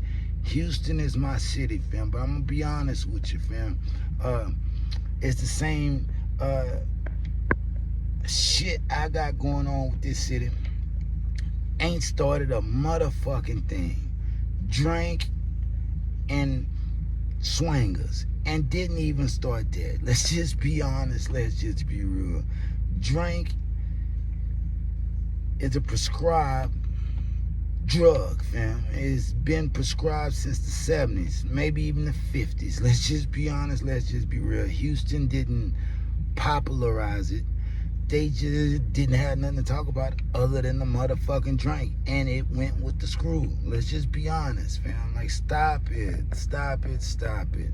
If you gonna really be on some podcasts and shit, fam, you have to tell the truth. Albert Walker, it's MC Gusto from CB4. He stole that shit, fam. Yeah, Albert Walker, Albert Gusto can rap, yeah, when he's being himself. The minute the character starts, it sucks, fam. Look, keeping it a buck ain't hating. I think a lot of you niggas just glazers. Yeah, diamonds are man's best friend in 2025. Meaning, when you niggas see a nigga bedazzled, y'all jump straight on. You finish the rest, nigga. Fill in the blank. You know what I mean? Yeah, y'all jump straight on. And it's just facts, bro. You niggas something else. Yeah. You niggas something else. And then when you talk about the pimping, he was pimping young girls. Do you not know what the other one is in jail for? They just took the whole rap. On top of that, it's a whole bunch of zesty shit going on. Now, I don't know if they still partaking in it, but look here, bro. When a man and a punk lay down, two punks get up. You know what I mean? It's just being honest, man. Look, drop it in the comments. No, you're hating on Albert. Look, I heard Splat Mafia. Now, I can tell you the first song on that CD is hard. It's hard, fam. It shows you what he could do. But in retrospect, you have to understand he didn't even write that shit. He didn't even write that shit, man. The man been stealing music and lyrics for years, bro. He gets at artists that may never make it because they not really building on income to fund their journey. So he get at them in IG, Facebook, all type of other shit. They end up paying 6ix Walker to take them lyrics. Look, bro, allegedly. Look, drop it in the comments. Everything you see ain't real, fam. Believe 70%. Don't believe 70% of what you see. Don't believe 90% of what you hear. These people are all fucking characters, man. Come on, bro. Get off the gas. You have to, bro. Or you'll be living in a fairy tale land forever. I'm just being honest. Triller too legit. Stop it. Quit the foolishness, bro. That shit sounds stupid. How much did they pay you? Yeah, how much did they pay you, nigga? Look, yeah, you've been compromised, and I've never even seen your content. But what keep? Here go the paperwork right here, y'all want to see. Here go paperwork right here, y'all want to see. My nigga, come on with the bullshit. A nigga ain't to be played with. You know what I mean? That's for one. And just just cause here goes the paperwork. Don't mean it ain't no paperwork out there. Yeah, you might have to just do a little digging, nigga. Let's just be honest. Let's just be real. You know what I mean? Drop it in the comments, man. Scars from the play. I don't want to say no shit about no Albert pimping. They were pimping young girls, 14, 15-year-old. It's despicable. You know what I mean? It's fucking disgusting, fam. And to see these niggas glazing for what, fam? For what? Because the nigga done gave you a little stack of money. You know what I mean? Come on, man. Come on, make it make sense, my nigga. But J Money started the sauce. I want everybody to know that. J Money started the sauce. Nigga, J Money all over that futuristic summer album, Metro Boomin right now. You'll hear J Money and how much better he is with the sauce than Albert. You know what I mean? Gusto, bro, it just ain't working. It ain't working. You could try to get the little low-budget podcasters on your side, but get what? They're compromised. Everybody know they're compromised, bro. You can't get the media on your side like that. You have to really rap and show something. And stop scamming artists. You stop scamming artists. You tried to scam me, nigga. Yes, you did. Yes, you did. But that's a whole nother story. You know what I mean? That's before I knew your background, nigga. You're lucky, Blicker. As crazy as it sounds, you're lucky Blicker didn't live to tell it. You know what I mean? Just being honest with y'all, fam. Drop it in the comments, and it ain't even my story to tell. But when I hear a nigga glazing and all on this nigga nutsack like this, I got to come out and tell you the truth. Yeah, I got to come out and tell you the truth. There's a whole bunch of shit that goes down behind that sauce shit.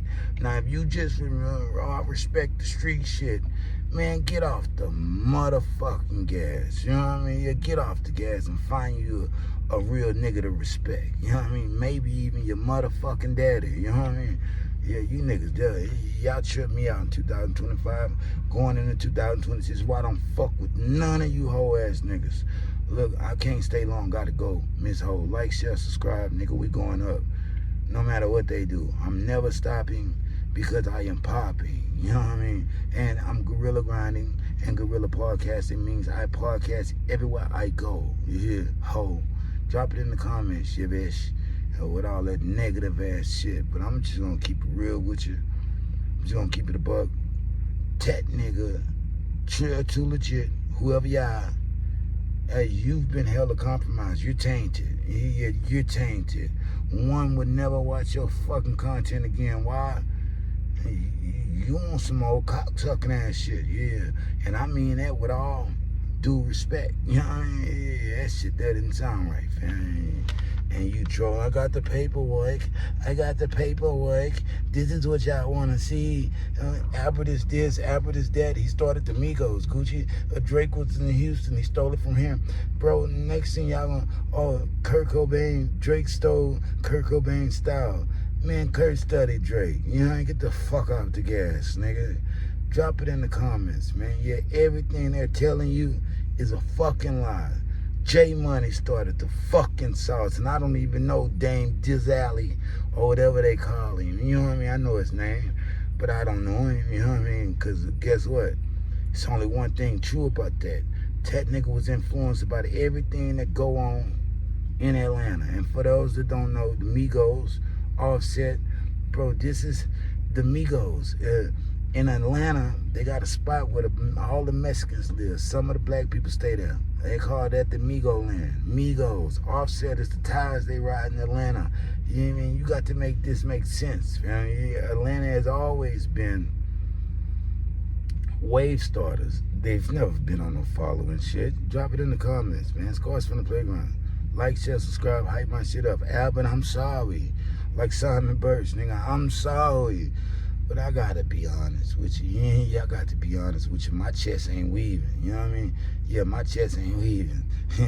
Wheezing. You know what I mean? I got to be honest with you, fam. As long as I got air in these lungs, I gotta use them to be honest and real. Drop it in the comments, man. Scars from the playground. If they throw it, I'ma catch it. I play the game like Tetris. I'm one of a kind rap. People tell me I'm a clip. I've been working 24 hours, summertime to winter. I ain't really at the chill, it gotta be about business. Welcome back to Scars from the Playground. Dennis Quaid speaks on the death of Tupac Shakur. Let's get into the content, fam. Drop it in the comments. For you, gang related. Tupac. What was it like doing the movie? Oh with man, Tupac? that was so great. That little movie and Tupac. I was kind of familiar with Tupac when we did that movie, and we both love Chinese food. It turns out, and so he and I would be in the trailer like every day. We had Chinese food 5 days in a row. Is Chinese food a joke, like a sign for something else, or is it really Chinese food? Because it is like, the 90s, so you had to stop. I really, at the time, really didn't know much about who he was and stuff. I knew who he was, but it's like we got in there, we talked about acting, we talked about growing up, we talked about our mothers, we talked about, he was had such a great heart as a kid. So he was such a talented actor too, and he had a thirst to learn. And I did know he was a poet, really, because that's what he was. And then he told the story of how they tried to kill him before in New York. And it was hysterical the way he told it, but it was like for real. And then 6 months later, he got killed. And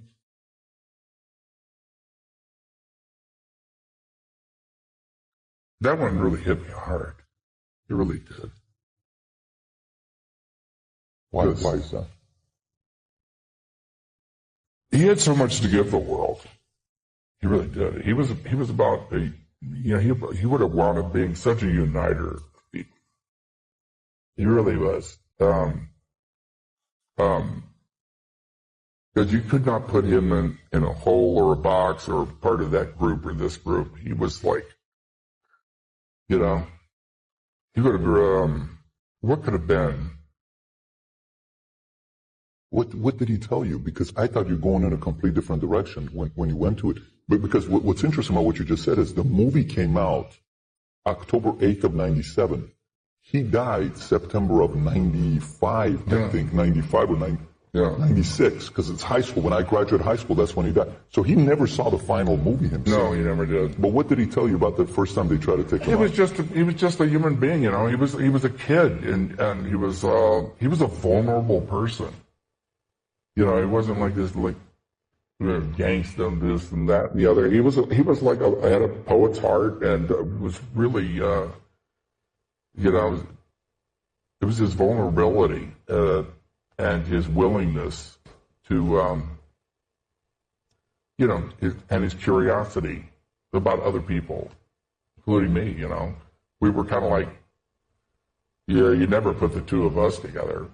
Eating Chinese food in the trailer, but there we were. It's a high DEI story, though. I mean, if you look at the DEI, that was like way ahead of its time. Really deep feelings for him. I want to stay on this. We've talked about God knows how many different stories. Out of all the stories, if I would have gone to Vegas and I would have said, "Here's 15 stories, let's put a wager on which one you think is going to get him emotional," they probably would have put Tupac last. Why did Tupac get you? I think I just told you, No, but what I want to know is, I know, I get it, but what I want to tell you is, was it like any story, like correlation on the upbringing? Was it any similarities? Was it anything else? Or? We had a lot of similarities. The way he started as an actor, like in high school, and doing plays, he just got into it, and he had that same feeling that I have about it. He just wanted to do it. He was a real artist, and he was a real poet, and he was just getting started. Just getting started. Do you listen to his music now? Yeah, I do. Especially that one about his mom. Your mama? Mm. Yeah. Pac was a different type of individual. Let's just be honest. Let's just be real. I know some people thought he was gay. Yeah, I know some people thought he was gay. The little video from him in high school when he was going to the performing arts high school didn't help. But let's just be honest, fam. That was before Pac was affected by the world, bro. That's before he turned 18 and was seen just like any other nigga in the street, fam. Yeah, bro. You build a character within yourself to be able to survive, which ultimately it didn't work. Yeah, it didn't work. They took him out early, but that was by his own choices, fam. Yeah, some people call him an idiot. No, it wasn't an idiot, just loyal and lost. Yeah, loyal and lost. Drop it in the comments, man. No Tupac Shakur hate will be tolerated on this platform. Yeah, none. Why?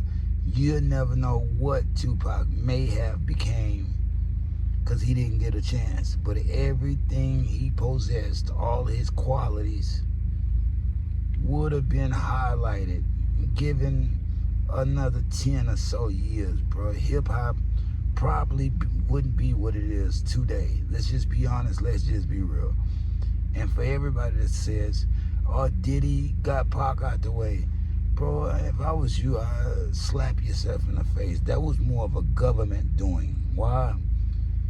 Think of all you black leaders that were really trying to change things in history were taken out, fam, and it wasn't by their choice. Them people sent him. You know, let's just be honest. Let's just be real. That's why you'll never have no answer to who actually shot Pac or Big. They don't want you to find out, so you won't. Unfortunately, that's just how the world works. Like, drop it in the comments. Shout out Dennis Quaid. It just shows you the power of the person. Yeah, it just shows you the power of the person, fam. Pac was a different type of individual. See, going to these different schools, bro, it ain't so you could turn out to be a sellout or no shit like that, bro. It's just so you could be universal and you can have a conversation with anybody in the room and they could tell you're a good dude. Look, drop it in the comments, man. Shout out Dennis Quaid. I didn't know he had that much love for him. But why wouldn't he? Tupac was a hell of a guy. You know what I mean? Just being honest, wasn't the best rapper. Yeah, wasn't the best rapper. Pac ain't even in my top 5. I'm gonna be honest with you. Now, top 10, I would have to put him there, but it's a few people that eating him up. And just be honest, let's just be real, bro. Even Marlon Wayne said himself, as much as he loved Pac and he missed him dearly, he put Drake's over him. You know what I mean? Yeah, he say Drake is better than Pac. Drop it in the comments, bro. It's up for debate. And, you know, everybody got their picks. But, yeah, Pac was a hell of a guy, not a hell of a rapper. Just being honest, man. Drop it in the comments. Scars from the Playground. No Tupac hate of any kind, of any side, will be tolerated on this platform, though. Keep that in mind. Drop it in the comments, like, share, subscribe. Can't stay long, got to go, Miss Ho. Hype my shit up, fam. If you don't know what hype my shit up is, go to the bottom of the video and say hype. Hype me up. Hype me up. You know what I mean? Like Lil Really say, hype the shit up, nigga. Never stopping, cause I'm popping. Gorilla podcasting means I podcast everywhere I go. You know what I mean? And they gonna feel it. Guaranteed. Wait till next year. I got big things planned for you. big things planned for you. Right now, it's all about the grind. I got to fun this journey. Hip-hop wise, media wise, and family wise. You know, just being real. I need money coming in for all different type of things. That's why I'm working. I'm working on it. 7 days a week, I'm committed to doing some other shit. You know what I mean? 24/7. Yeah, I got to get this money, fam. Just being honest, just being real. Drop it in the comments, man. Scars from the Playground. If they throw it, I'ma catch it to play the game like Tetris. I'm one of a kind rap, people tell me I'm equipped. I've been working 24 hours, summertime to winter. I ain't really at the chill, it gotta be about business. Hey, so daddy, denied snitching on him. You know what I mean? Look, they gave Queso the book. They didn't do that boy under the jail. A lot of people say his daddy is a snitch. I had to hear the story for myself, fam. I think that's what a lot of people got to do. Hear the story for yourself and make your judgment. You know what I mean? But I've made mine. Let's get into the content, fam. Drop it in the comments. 2020, you get a phone call from Queso, and he wants you to pick him up. No, 2020, I get a phone call from Crazy K. From Crazy K. Okay, my apologies. Take us through that day. What were you doing before you got the call? Ooh, boy, I'm gonna get in trouble for this shit again, boy. I spent the night at the hotel with this little chick, and I was at the hotel getting ready to check out. I was supposed to have been out of town, but I was doing a little thing. And the little chick, I had a, old lady, she had an old man. So I get the call, and I gotta get her back. I get the call. Crazy, he called me and said, "Hey man, I need you to go pick up Scotty. I'm finna drop you his location." He dropped the location. I look at it, and it so happened the location probably is close by me. Anyway, I don't think it's no urgent because he didn't call it. Hey, I need to go 99999. So I ain't thinking nothing of it. I take the little chick all the way across town. Then I go back to pick up Scotty. When I get in the neighborhood, I see one police car. I pull to the location. I pull up in the yard, park in the yard. I call Scotty. I say, "Where you at? Boy, I'm out here." He like, "I'm coming." He like, "I'm coming." Then one time I see the helicopter. It was like in a distance, but it did circle over that way real low. It was low enough for me to see the guy in the helicopter. So I was like, "Well, nah, they ain't gonna call me for no bullshit anyway, So I wait about 10, 15 minutes in the yard, and they finally come out. When Scotty come out, brought Dominique with him, but they got on pajamas. So I'm thinking they're a little chick house, and they, parents they came home, they hide, and they gotta, get out. So they get in the car. They ain't come out the house running. They walk regular, get in the car. Now mind you, I'm in my car. A orange Challenger, loud, orange as fuck. They get in, we pull off. They don't get in, tell me, hit it. We get off, we get on Arlington Expressway, and they go to telling me what happened. Tell me that they got this, they had the old white lady in the house, made her lay down, lay on the couch, all kind of shit. I'm like, oh my fucking God. They tell me about, what Scotty tell me about what happened. And now I'm like, fuck. In my mind, I'm like, I need to get these motherfuckers out my car. But I'm not thinking like a really regular citizen pull over, put their ass out or nothing like that because of who called me. Crazy K called me, you know what I'm saying? I'm do whatever for him, he called me to go get him, I'm going to get him. So I go across town to Grand Park and I switch cars. Cause now I do know. I switch cars and I take them way out to my house. Take them out to my house, they change clothes, they give me the clothes, and I leave. And that's my dealing with them for that day. That's my dealing for them. And people may think because I done that, I was in it, but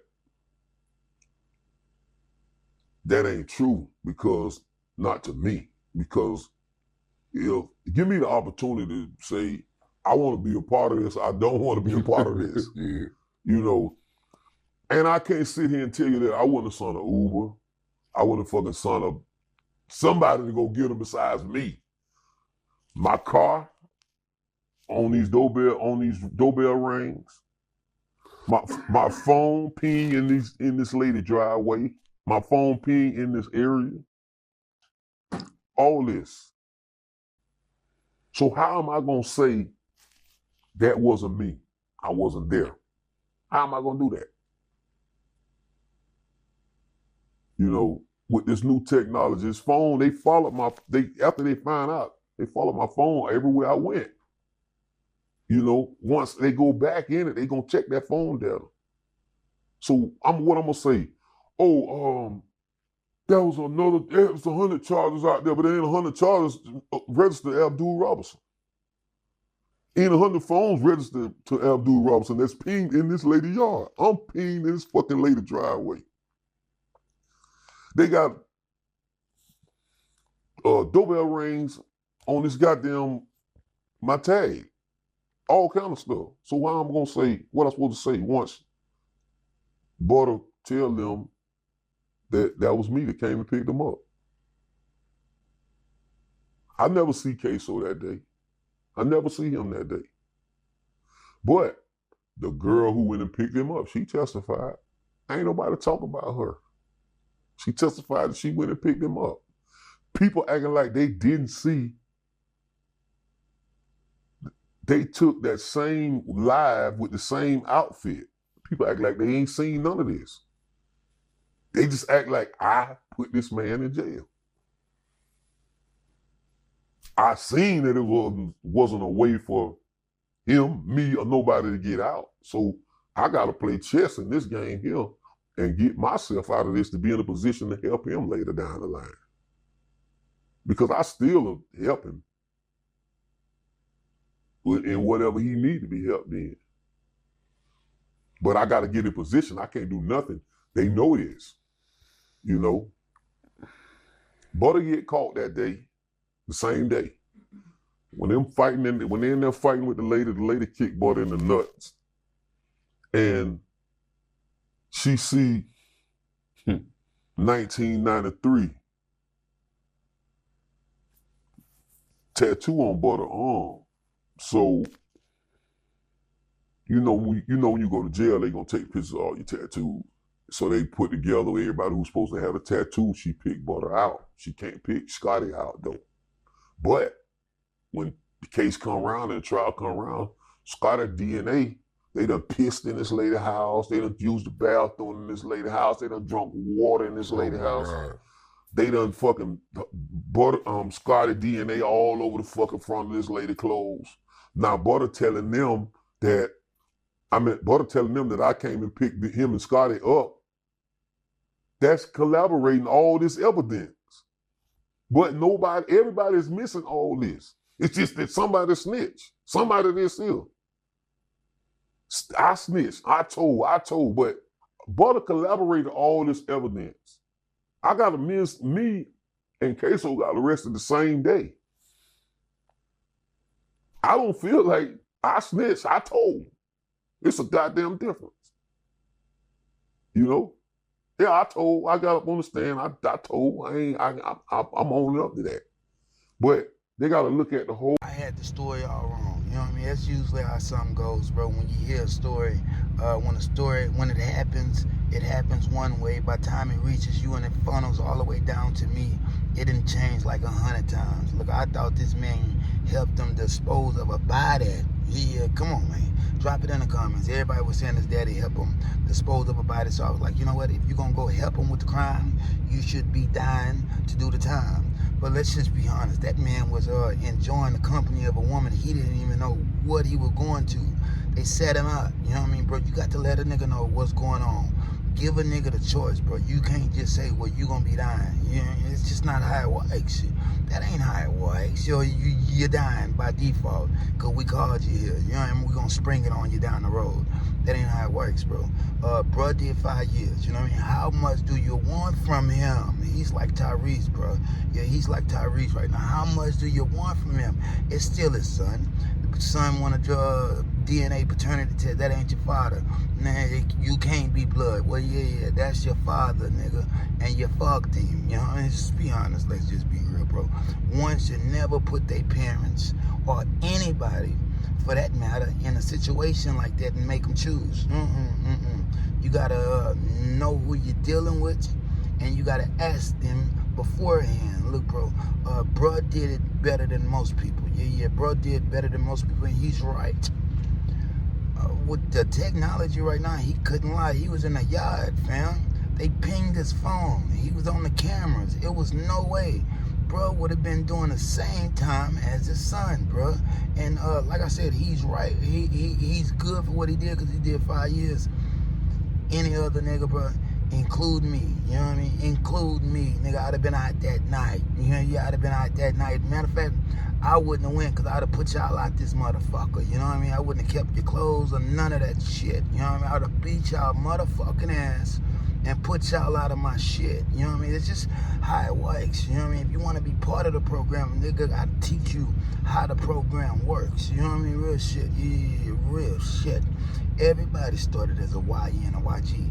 At some point you elevate. Yeah, even when you're 18, you don't have to still be considered a fucking YG. You could be a 18-year-old OG. You know what I mean? Well, people don't understand, bro. People still want to be the YN, considered a YN. All that means is that you a fool, nigga. All that means you one of them niggas that's riding around skirting off to NBA YoungBoy, making it give you some type of music courage. Yeah, I call it music courage. Why?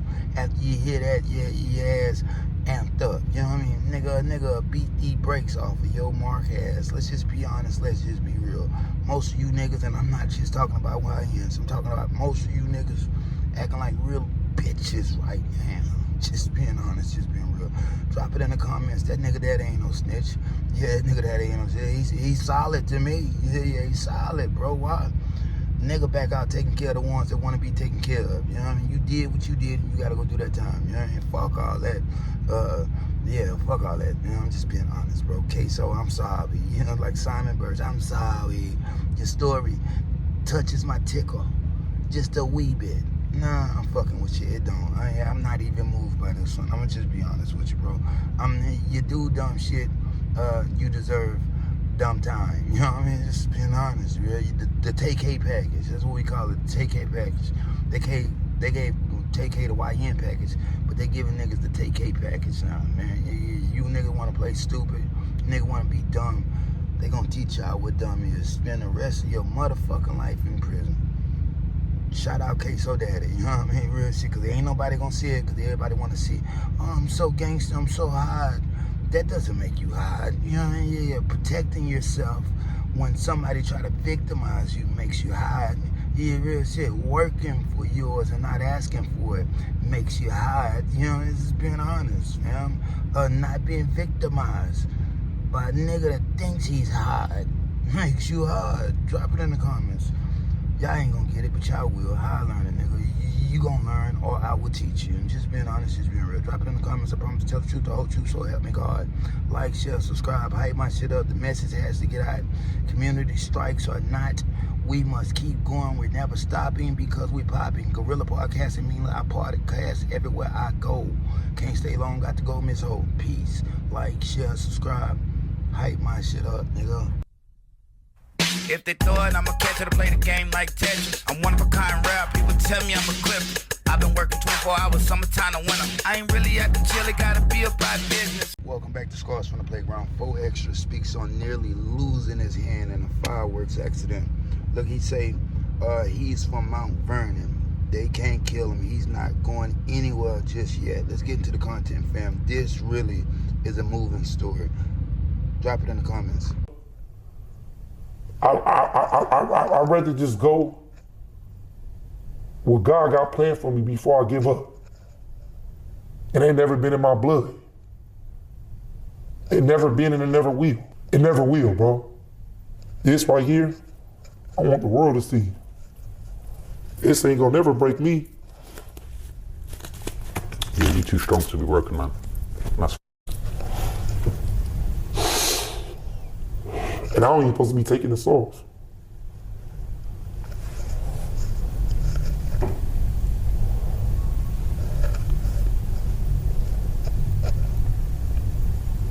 I don't even supposed to take it off.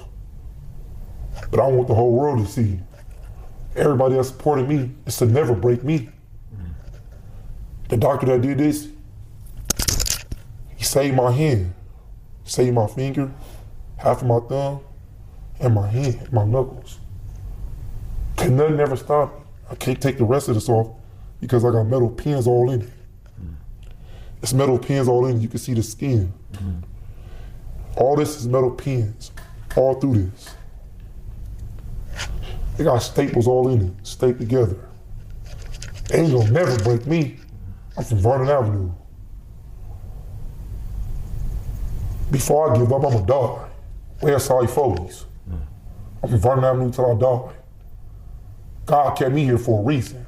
Facts. And that just to over all these buster and running up on them. And that's what I'm gonna keep doing. I'm gonna keep living language. Nothing's gonna stop you, man. Ain't nothing gonna stop me, bro. You survived that for a reason, man. Like you said, it could have been worse. You could have lost your life. You could have lost your sight. By the grace of God. I don't even supposed to take this off. I'll take this shit off. I'm supposed to. The doctor said don't take it off, but I gotta go to the hospital tomorrow anyway, because they gotta switch it and clean it. So I'll just tell them. I took it off. So at what point did you kind of find out? The situation with the surgery. Did they tell you straight away? You woke up a few more times before they actually told you, okay, this is actually what you're dealing with? So later on that day, the next day, they told me about the surgery the next day. The doctor came in there. And when he came in there, he had told me that your surgery went better than you thought.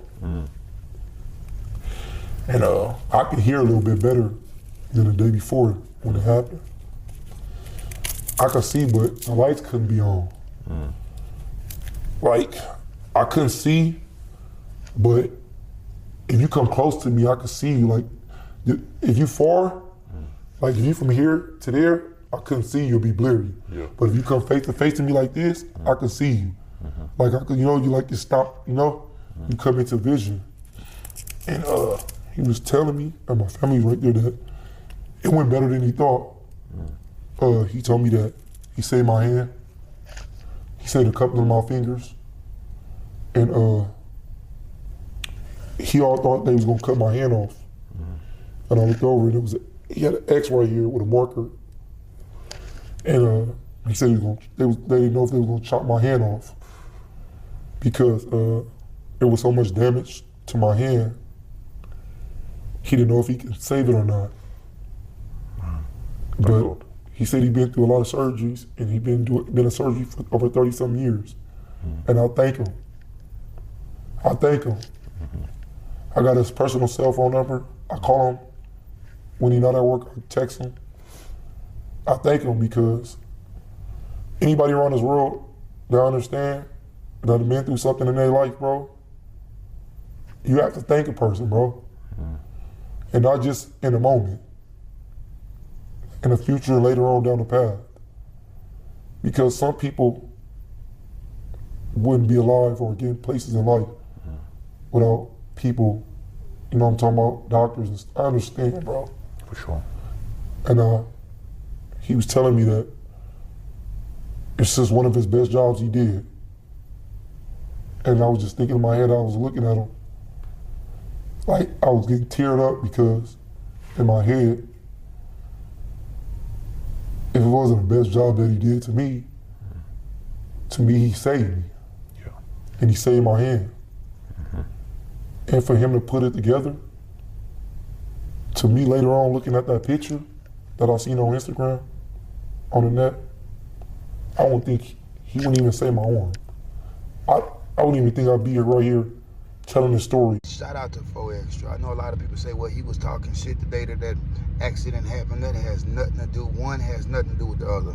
Yeah, this was a freak accident, fam, and it could have happened to anybody. Look, shout out 6ix9ine because he's taking it very well, and it could have ended very badly, bro. Yeah, bro, gotta thank the gods because they were with him. Yeah, thank your angels because they were with you, fam. Change your life. Yeah, change your life. And he wasn't too bad anyway. What you gotta understand is, bro, most of the time you see these people on the internet and you think that they're terrorizing the neighborhood. They even had a little whole thing where big homie CC say 6ix9ine couldn't survive in Chicago. Look, bro, It's all persona, personality, character. Look, the bro is just building on the internet. He was just building a buzz, bro. He's just another personality. Not saying it makes him less real in real life, but he was giving you 4Extra, you know what I mean? Yeah, the nigga got a real name. That's what people don't understand, folks. He ain't just 4Extra. He the nigga that his mama named him, you know what I mean? That's his name, you know? 4Extra is a nickname. He's just being extra on the internet, bro. Look, my heart goes out to you, bro. Yeah, my heart goes out to you. It's easy to laugh at a person, kick a person while they dying, but look, man, like I said, it could have been a lot worse. Couldn't see shit. Yeah, couldn't see shit from afar. You had to get all the way up in his face. Luckily, his vision came all the way back, man. That shit could have killed him. You know, let's just be honest. Let's just be real, fool. I got to salute. Look, I got to salute Cub. Yeah, I got to salute Cub. The best thing about me not banging no colors is, bro, I got love for all of you. You know what I mean? Family, bloods, friends, Cub. You know what I mean? I lost a best friend that was Cub. You know what I mean? 4Extra Cub.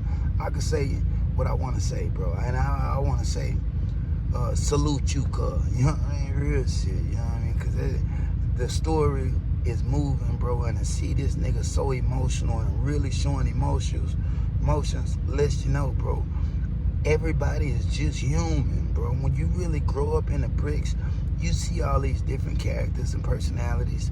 But you got to remember, bro, not only do these people still bleed like you bleed, but they still have emotion. They still cry tears. They still laugh, you know what I mean? They still admire family. They still have morals and principles. You can't judge a book by its cover, family, which I don't understand. That's what they try to do to me. That's why they want to cancel me. But guess what? You can't, because I'm more intelligent than you may think. I'm way more intelligent than you may think. A lot of people say, oh, this nigga rolling like a motherfucker. Bro, 12-7, 7-12s, 7-12s. Only real men really understand what I say when I say that's what I'm doing, you know what I mean? 7-12s has nothing to do with content, man. Well, in a way, it has everything to do with content, in a way. But in a way, it has nothing to do with content. 7-12s, you know what I mean? If you can add, bro, you know I'm young and I'm getting it. You know what I mean? Real shit. I'm gonna fund that journey. You know, I'm gonna get that money. That money on. Look, drop it in the comments. Like, shout out 4Extra. Like I said, this story is very fucking moving. I ain't gonna say I lost a tear for him, but it definitely tapped the old ticker. You know what I mean? It definitely tapped the old ticker, bro. I'm just being honest, just being real. Drop it in the comments. Cards on the playground. Like, share, subscribe. Hype my shit up, nigga. Peace. If they throw it, I'ma catch it to play the game like Tetris. I'm one of a kind rap. People tell me I'm a clip. I've been working 24 hours, summertime to winter. I ain't really at the jail, it gotta be about business. Welcome back to Scars from the Playground. Charleston Wright say he might have done his last say cheese interview. Look, he's dragging Sean Cotton. Why? For being complicit and complacent and stagnant. Let's get into the content, bro. Drop it in the comments. Scars from the Playground. Be my last interview with him. Cause I'm gonna tell him this to his face. You messy.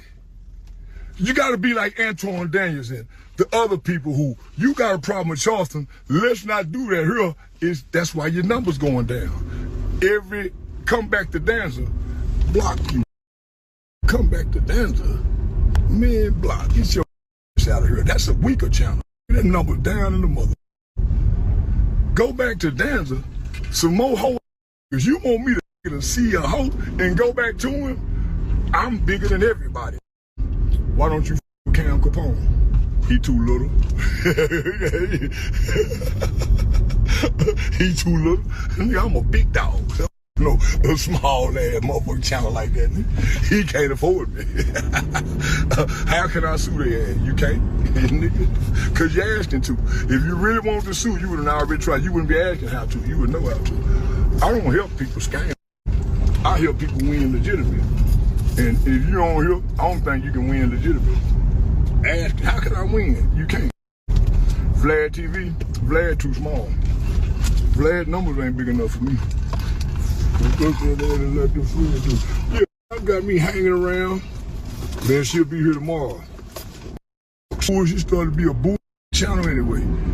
Yeah, it started to be a real bull channel. channel because I be looking at the title and I be saying, man, either they stupid over there, why everything Charleston white goes off? Oh, they turn to yellow. Duh. The turnaround. Duh, the title. So I notice people who put positive titles, Tasha K, it's the Charleston white goes off, puts it down there. Charleston white breaks down. Man, you and Woody start y'all own channel. Block. Woody ain't that big to start no channel. That's why he ain't doing nothing. Get your ball with that. Breakfast Club. Block. I want to be on a Breakfast Club. Adam 22. Hey, block. You sit down no punk ass white boy with a bunch of gangbangers around him. I'm with Aiden Ross and make more than him with Aiden Ross. Well, you know, I'm starting to say, homie, it's just the number, woo. You treat me like I ain't your best. Okay. You see how them dancers looking over there without me? And without me, say Cheese TV numbers don't look so good. And I've been holding it back. But you ain't finna keep treating me like this. You ain't finna keep treating me like this. Yo, I'm waiting on some new camera people. Or you might not just need to stop interviewing Charleston White. Because don't look like you appreciate Charleston White and what he do for your channel. Charleston White appreciates you. When you call, he stop what he doing and jump. You hard to get in contact with now. And I think you setting up a beef for me and Philly, for somebody to die. I really think that. You got a history of it. You got a history of it, Sean. Mo 3. You ain't learned from Mo 3, Trap Boy Freddy, and Yellow Bees. You ain't learned.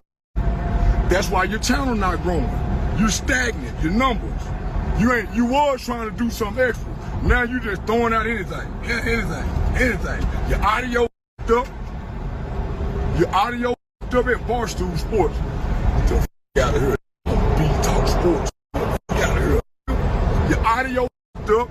You ain't got no new mic. You just stagnant. That ain't how businesses grow. I'm growing. I'm actually growing past TV just used me for views.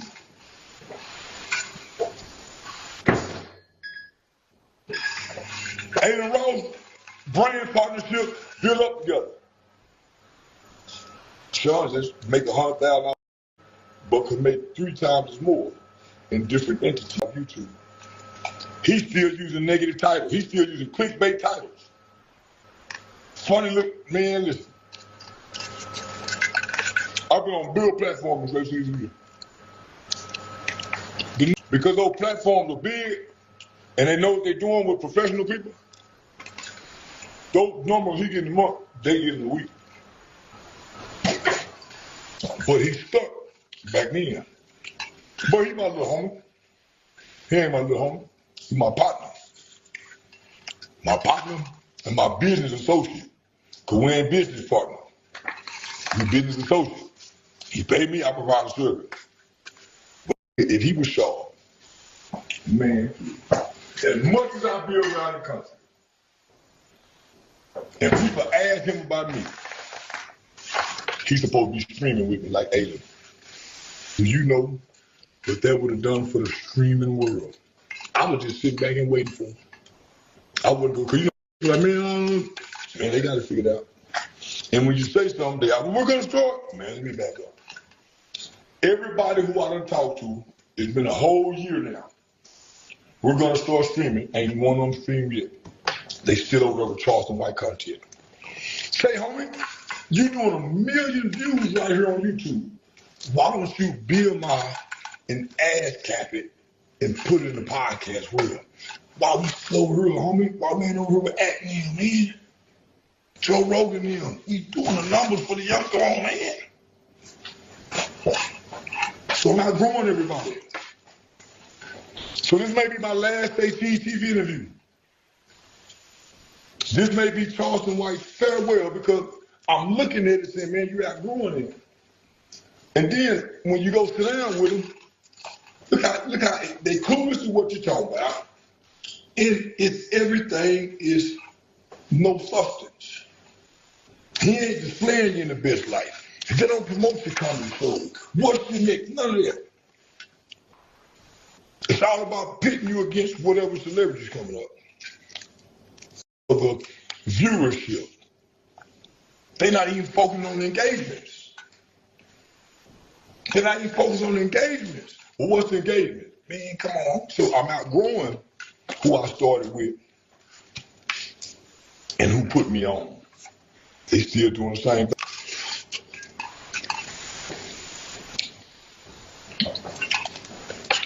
I'm just busting it down, man. Man, mama say when you see them change, your tune change. When you know better, you do better. I've been doing this shit long enough to know now. Say TV, Dallas over all those YouTube influencers is the thing of the past. Streamers are it now. YouTubers are the thing of the past.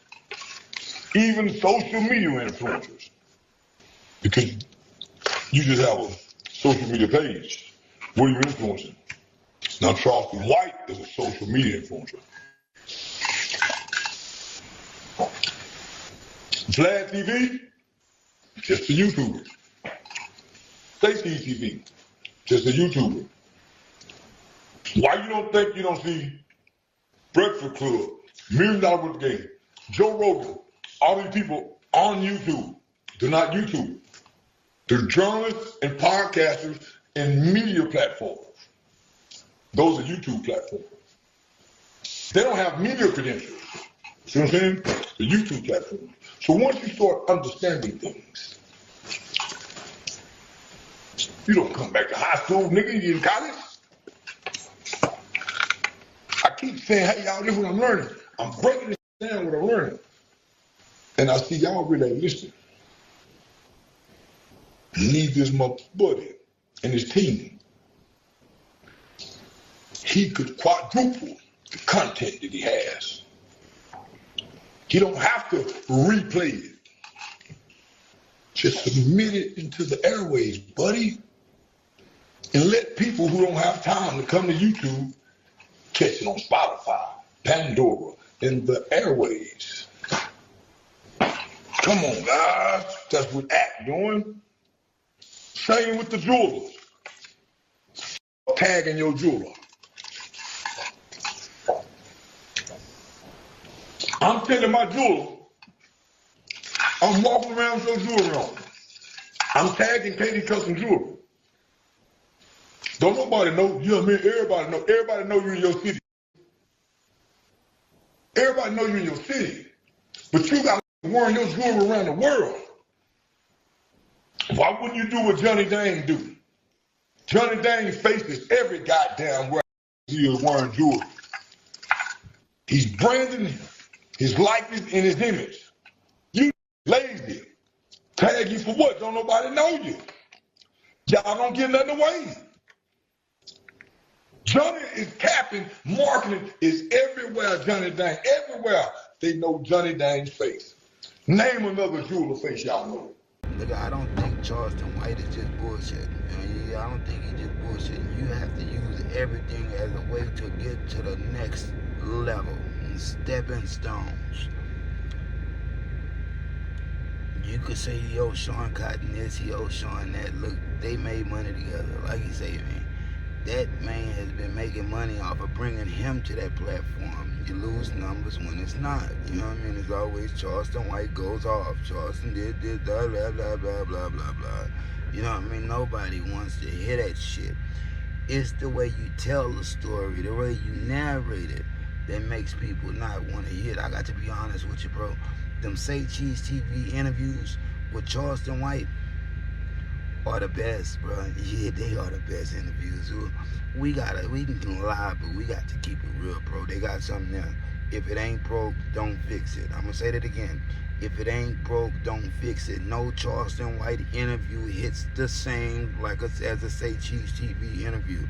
Drop it in the comments, bro. I've been watching Charleston White for years. 4 years. When he over there with Terrence Gangster Williams, ain't the same.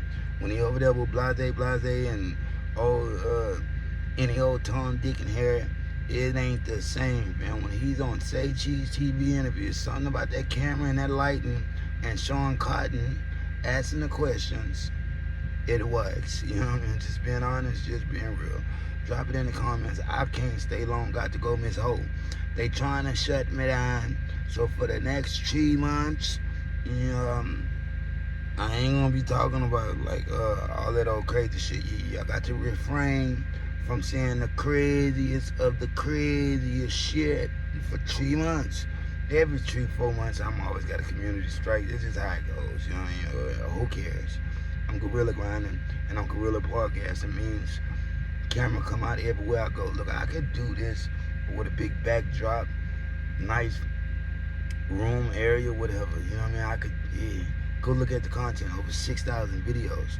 The proof is in the pudding. But guess what? I choose to do it like this. Why? I'm the original man. I need nothing. I need nothing to create my art. You really see it, man? Honestly. Drop it in the comments, like, share, subscribe. Can't stay long, got to go Miss Ho. Make sure you hype the shit up. I always say that few people hype it up and see, get at me. See how you can donate to the platform. If you have Cash App, Wall Street Magic. Wall Street, spell it out. Wall Street Magic. MADJICK. You know what I mean? Wall Street Magic. Send your donations there. If you have 2 pockets and they are overfilled. You know, it's just playing, but yeah, I'm kind of serious. Drop it in the comments, scores from the playground, like, share, subscribe, nigga, peace. If they throw it, I'ma catch it. I play the game like Tetris. I'm one of a kind rap. People tell me I'm a clip. I've been working 24 hours, summertime to winter. I ain't really at the jail, it gotta be about business. Welcome back to Scars from the Playground. Camron defends the dealer. Yeah, drop it in the comments. Let's get into the content, fam. What you want? Yeah, we ain't got no. You got to keep it real up here, Chop. I thought City gonna say, bro, Cam, you know me. I'm gonna keep it real. That's why you're here. Yeah. You know, I won't lie to you, but I'll fly to you. I'm gonna say it like this here. When I did the Bad Boy deal, Ryan Leslie, he produced a Lil Daddy single for me, featuring Lil Wayne. Shout out to Wayne. And Cassie was with him. A whole relationship wiggle, you heard me? Next thing you know, like a month later, I seen from Cassie Land kicking it and kissing and being on Ryan Leslie lap to now she a Bad Boy all on Diddy lap. You know, so, and then I done seen buku times them doing whatever they was doing, which is none of my business. But I will say this here, when I was in Vegas doing whatever I was doing in that life, I went to Floyd Mayweather Club. And I seen Cassie and her husband. I didn't know it was her husband at this point, you heard me, but it was her husband. And she's like, City, come here, you know, because me and Cassie around the same age, you know. I was born in like 88, she was born in like 86 or something. And she basically was like, you know, I never did nothing. I never did nothing. I didn't deserve that. I'm drunk. She giving me buku champagne and buku liquor. I'm not knowing what she even talking about. I'm like, okay, while I'm drinking liquor. And she was like, I never did nothing to him. You know, he didn't have to do me that way. Next thing you know, a couple months later, she was suing him for $20 million. Wow. So I figured out right then and there what she meant by that.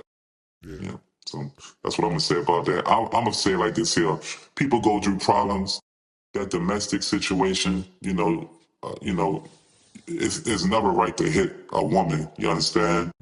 But it's also never right to trigger a man. I'm not gonna say Cassie was an angel either. Cassie was doing triggering things. Cassie was out here trying to figure it out. You know, she was trying to get her way out from Diddy.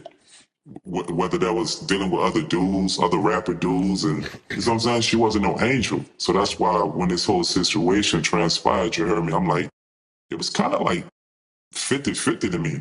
You know what I mean? It's 50-50 to me. Because she wasn't no angel and Diddy wasn't no angel. The only thing was he got caught on video whooping on that girl. The end. But you can't lay back there and say that, you know, men and women don't fight. They do. Period.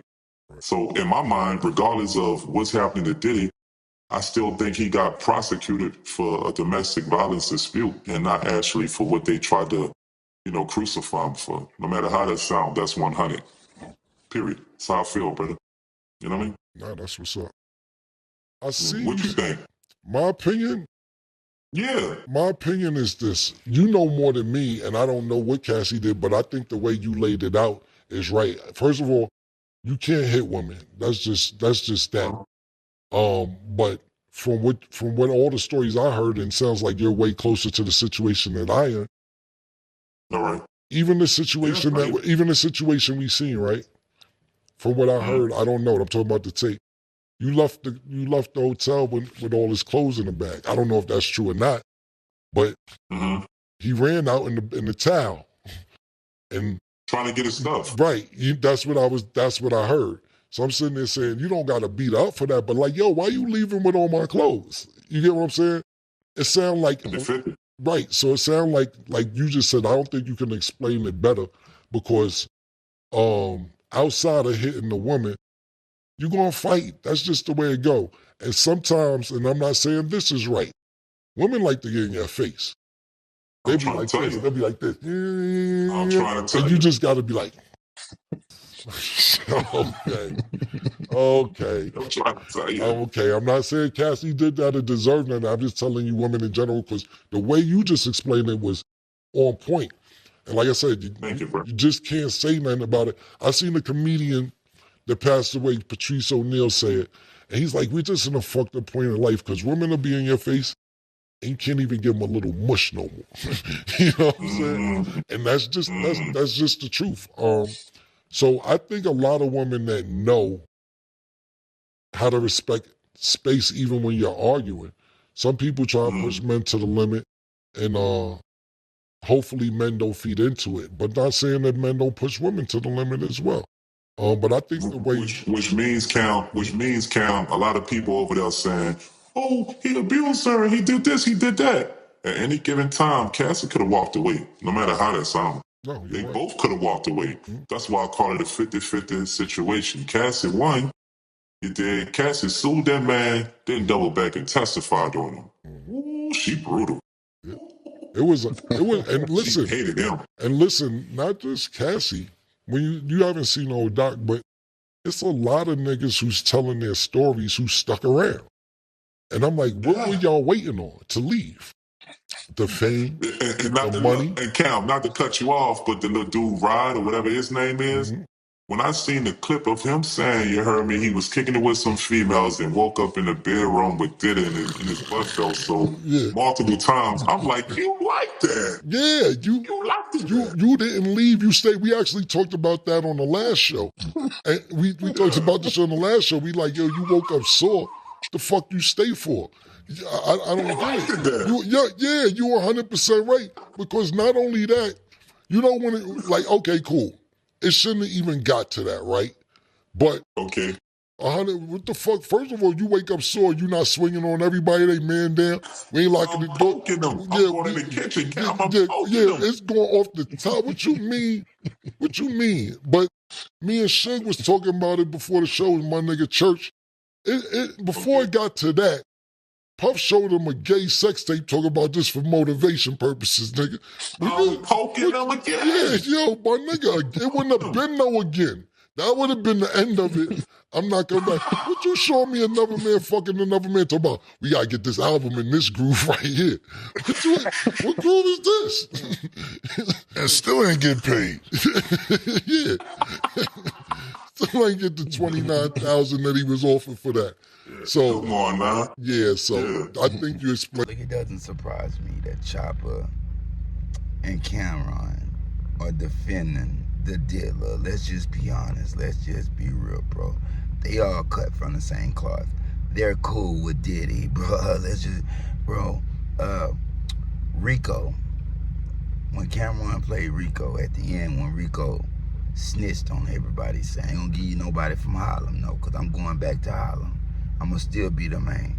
That's Diddy, family. Yeah, that's Diddy. Diddy is still gonna be the man in Harlem when he gets out. That's what people know and understand. But I'm gonna tell you this, bro. They got a point about the niggas. All the niggas that were involved with Diddy are complicit and complacent. And you can't trust them because they are compromised. As far as the women, you could say what you want to about Cassie. Yeah, you could say what you want to. She was trying to get this, she was trying to get that. Look, man, they were in a relationship and they were on drugs. On top of that, he had her mind, fool. He fucked her mind. That's what you don't understand. That's like real pimp shit. He fucked her mind. He was up here with it, bruh. Yeah, he was up there with it. He was pushing P with her. It's nothing she could have done, unfortunately. Why? Another thing they don't talk about is the demonic music industry, entertainment industry is demonic, bro. They're putting spells on people. They doing all type of shit. So when you think you yourself, you're under mind control, MK Ultra and all type of other shit. Let's just be honest. Let's just be real. Look, I could drag this story on forever, but there's more things at play. And when you see these people come out and they're protecting the dealer, you have to know what's really going on. They're protecting the secrets in the industry. They don't want it to change, but what they don't understand is it's 2020. We might as well say 2026, bro. This year over. 2026. People ain't for the fuck shit, the fuckery. You know what I mean? Chopper, they laid in the dollar short. On top of that, he had his own sex crimes, fam. He was doing the same thing as the dealer, fam. He walked in on a dealer numerous occasions doing what he called weird shit. It burnt up his eyes or some old shit, bro. Yeah, it couldn't have burnt you up too much, because after that, the man gave you special treatment, paid for your videos, gave you a budget. You kept that information for years, bro.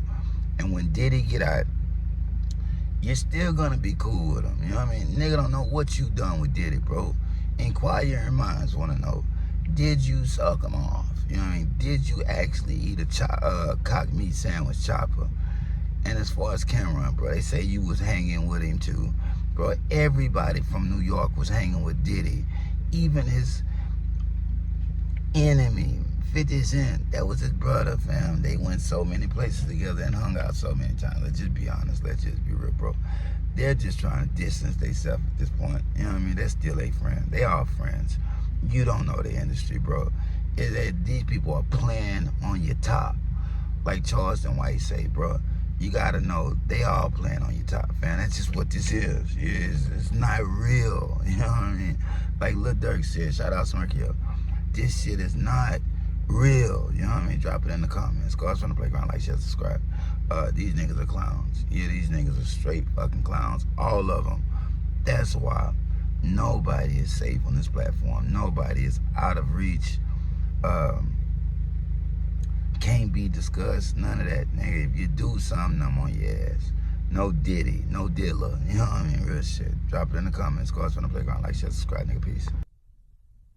If they throw it, I'ma catch it to play the game like Tetris. I'm one of a kind rap, people tell me I'm a clip. I've been working 24 hours, summertime to winter. I ain't really at the chill, it gotta be about business. Welcome back to Scars from the Playground. DJ Akademiks responds to Maino. He say he find it mighty, mighty funny that he's on the internet talking shit when he just had him driving a boat at the NBA YoungBoy Make America Slime Again concert. Let's get into the content, fam. Drop it in the comments. Respond, is Maino got to the vehicle yet? Maino,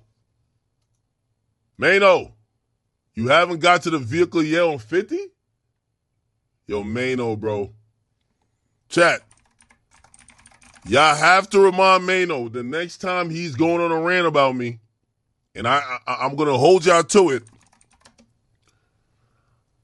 I had the senior citizen Maino up in the YB concert. Essentially, I had this. Hold on. Wait, let me go to mine. I had this nigga. Yo, I had Maino up in the YB concert, nigga. That nigga's name was Maino the Stallion, man. That nigga was driving the boat, man. We had that nigga driving the boat. Yo, shout out to Maino. That's my nigga. That's what I'm telling you. We can't beef, bro. If I had you driving the boat, we can't beef. We're friends now. Maino was up in the YB concert with me, like, batty, shadow clock. I was like, hold on now, brother. I don't do that type of shit. But you could drive the boat. Don't touch the bottle. You know one of them ones when you pouring the liquor like 10 feet over their head and they're like this on some Chris Bosh? Yo, we had him on the Chris Bosh wave. Chris Bosh. Look, Chris Bosh celebration. Yeah. Yo. This was, yo, right here. Oh, yeah. Yeah, right here. Look. This was Maino the Stallion. Look. Right there. We made, come on. Oh, yeah. Oh, yeah. Yeah. Mm-hmm. Oh, yeah. Maino the Stallion, bruh. No way. It's my boy, though. And shot calling was playing. I'm down 556, lift his chin up, flexing, bitch. Yo, yeah. We don't look like friends. We nodding together. Maino look like my big brother. Come on, Maino.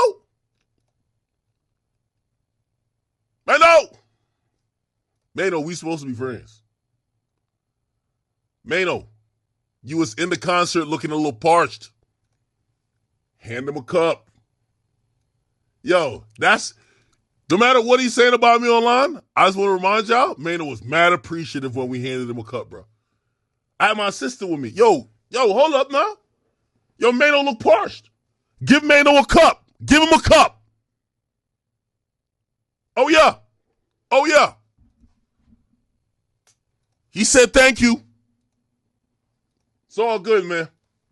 It's all good. Man called him Maino the Stallion. Look, I ain't gonna call him that shit. That shit sounds hella fucking weird, but Maino, Chano, let's just be honest, let's just be real. If 10 men came in a cup, you'd probably drink it, nigga. Let's just be honest, fam. Yeah, you out of line, fam. You out of fucking line. He even sipped out of a cup and passed it to you like a baby back bitch. Look, bro, Maino, chill out with the foolishness, bro. Yeah, you got to chill out. Why? Because that's what's wrong with you niggas. You super tough ass niggas. Y'all try to choose. Y'all victims. Y'all prey on the weak. Where is that energy for 50 Cent?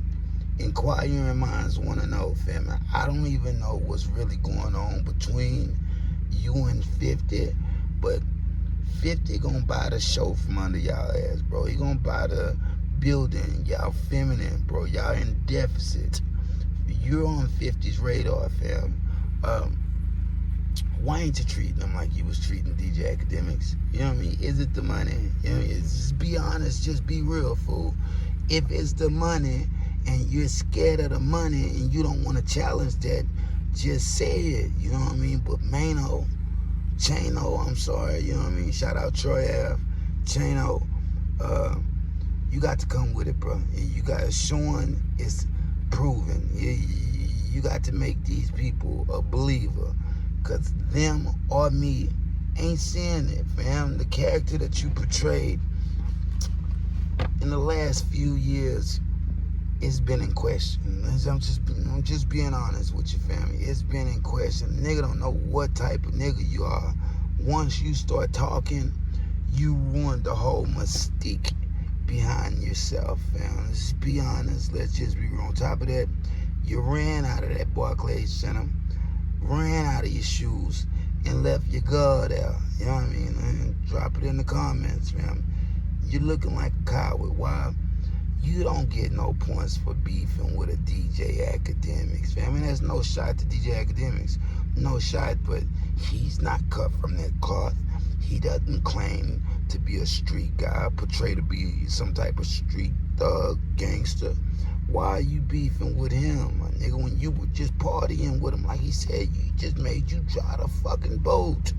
You lifted your head back on some Chris Bosh shit, and you drunk that man's liquor, you know what I mean? You drunk that man's liquor, and you was up to the cup, you know what I mean? Come on, my nigga.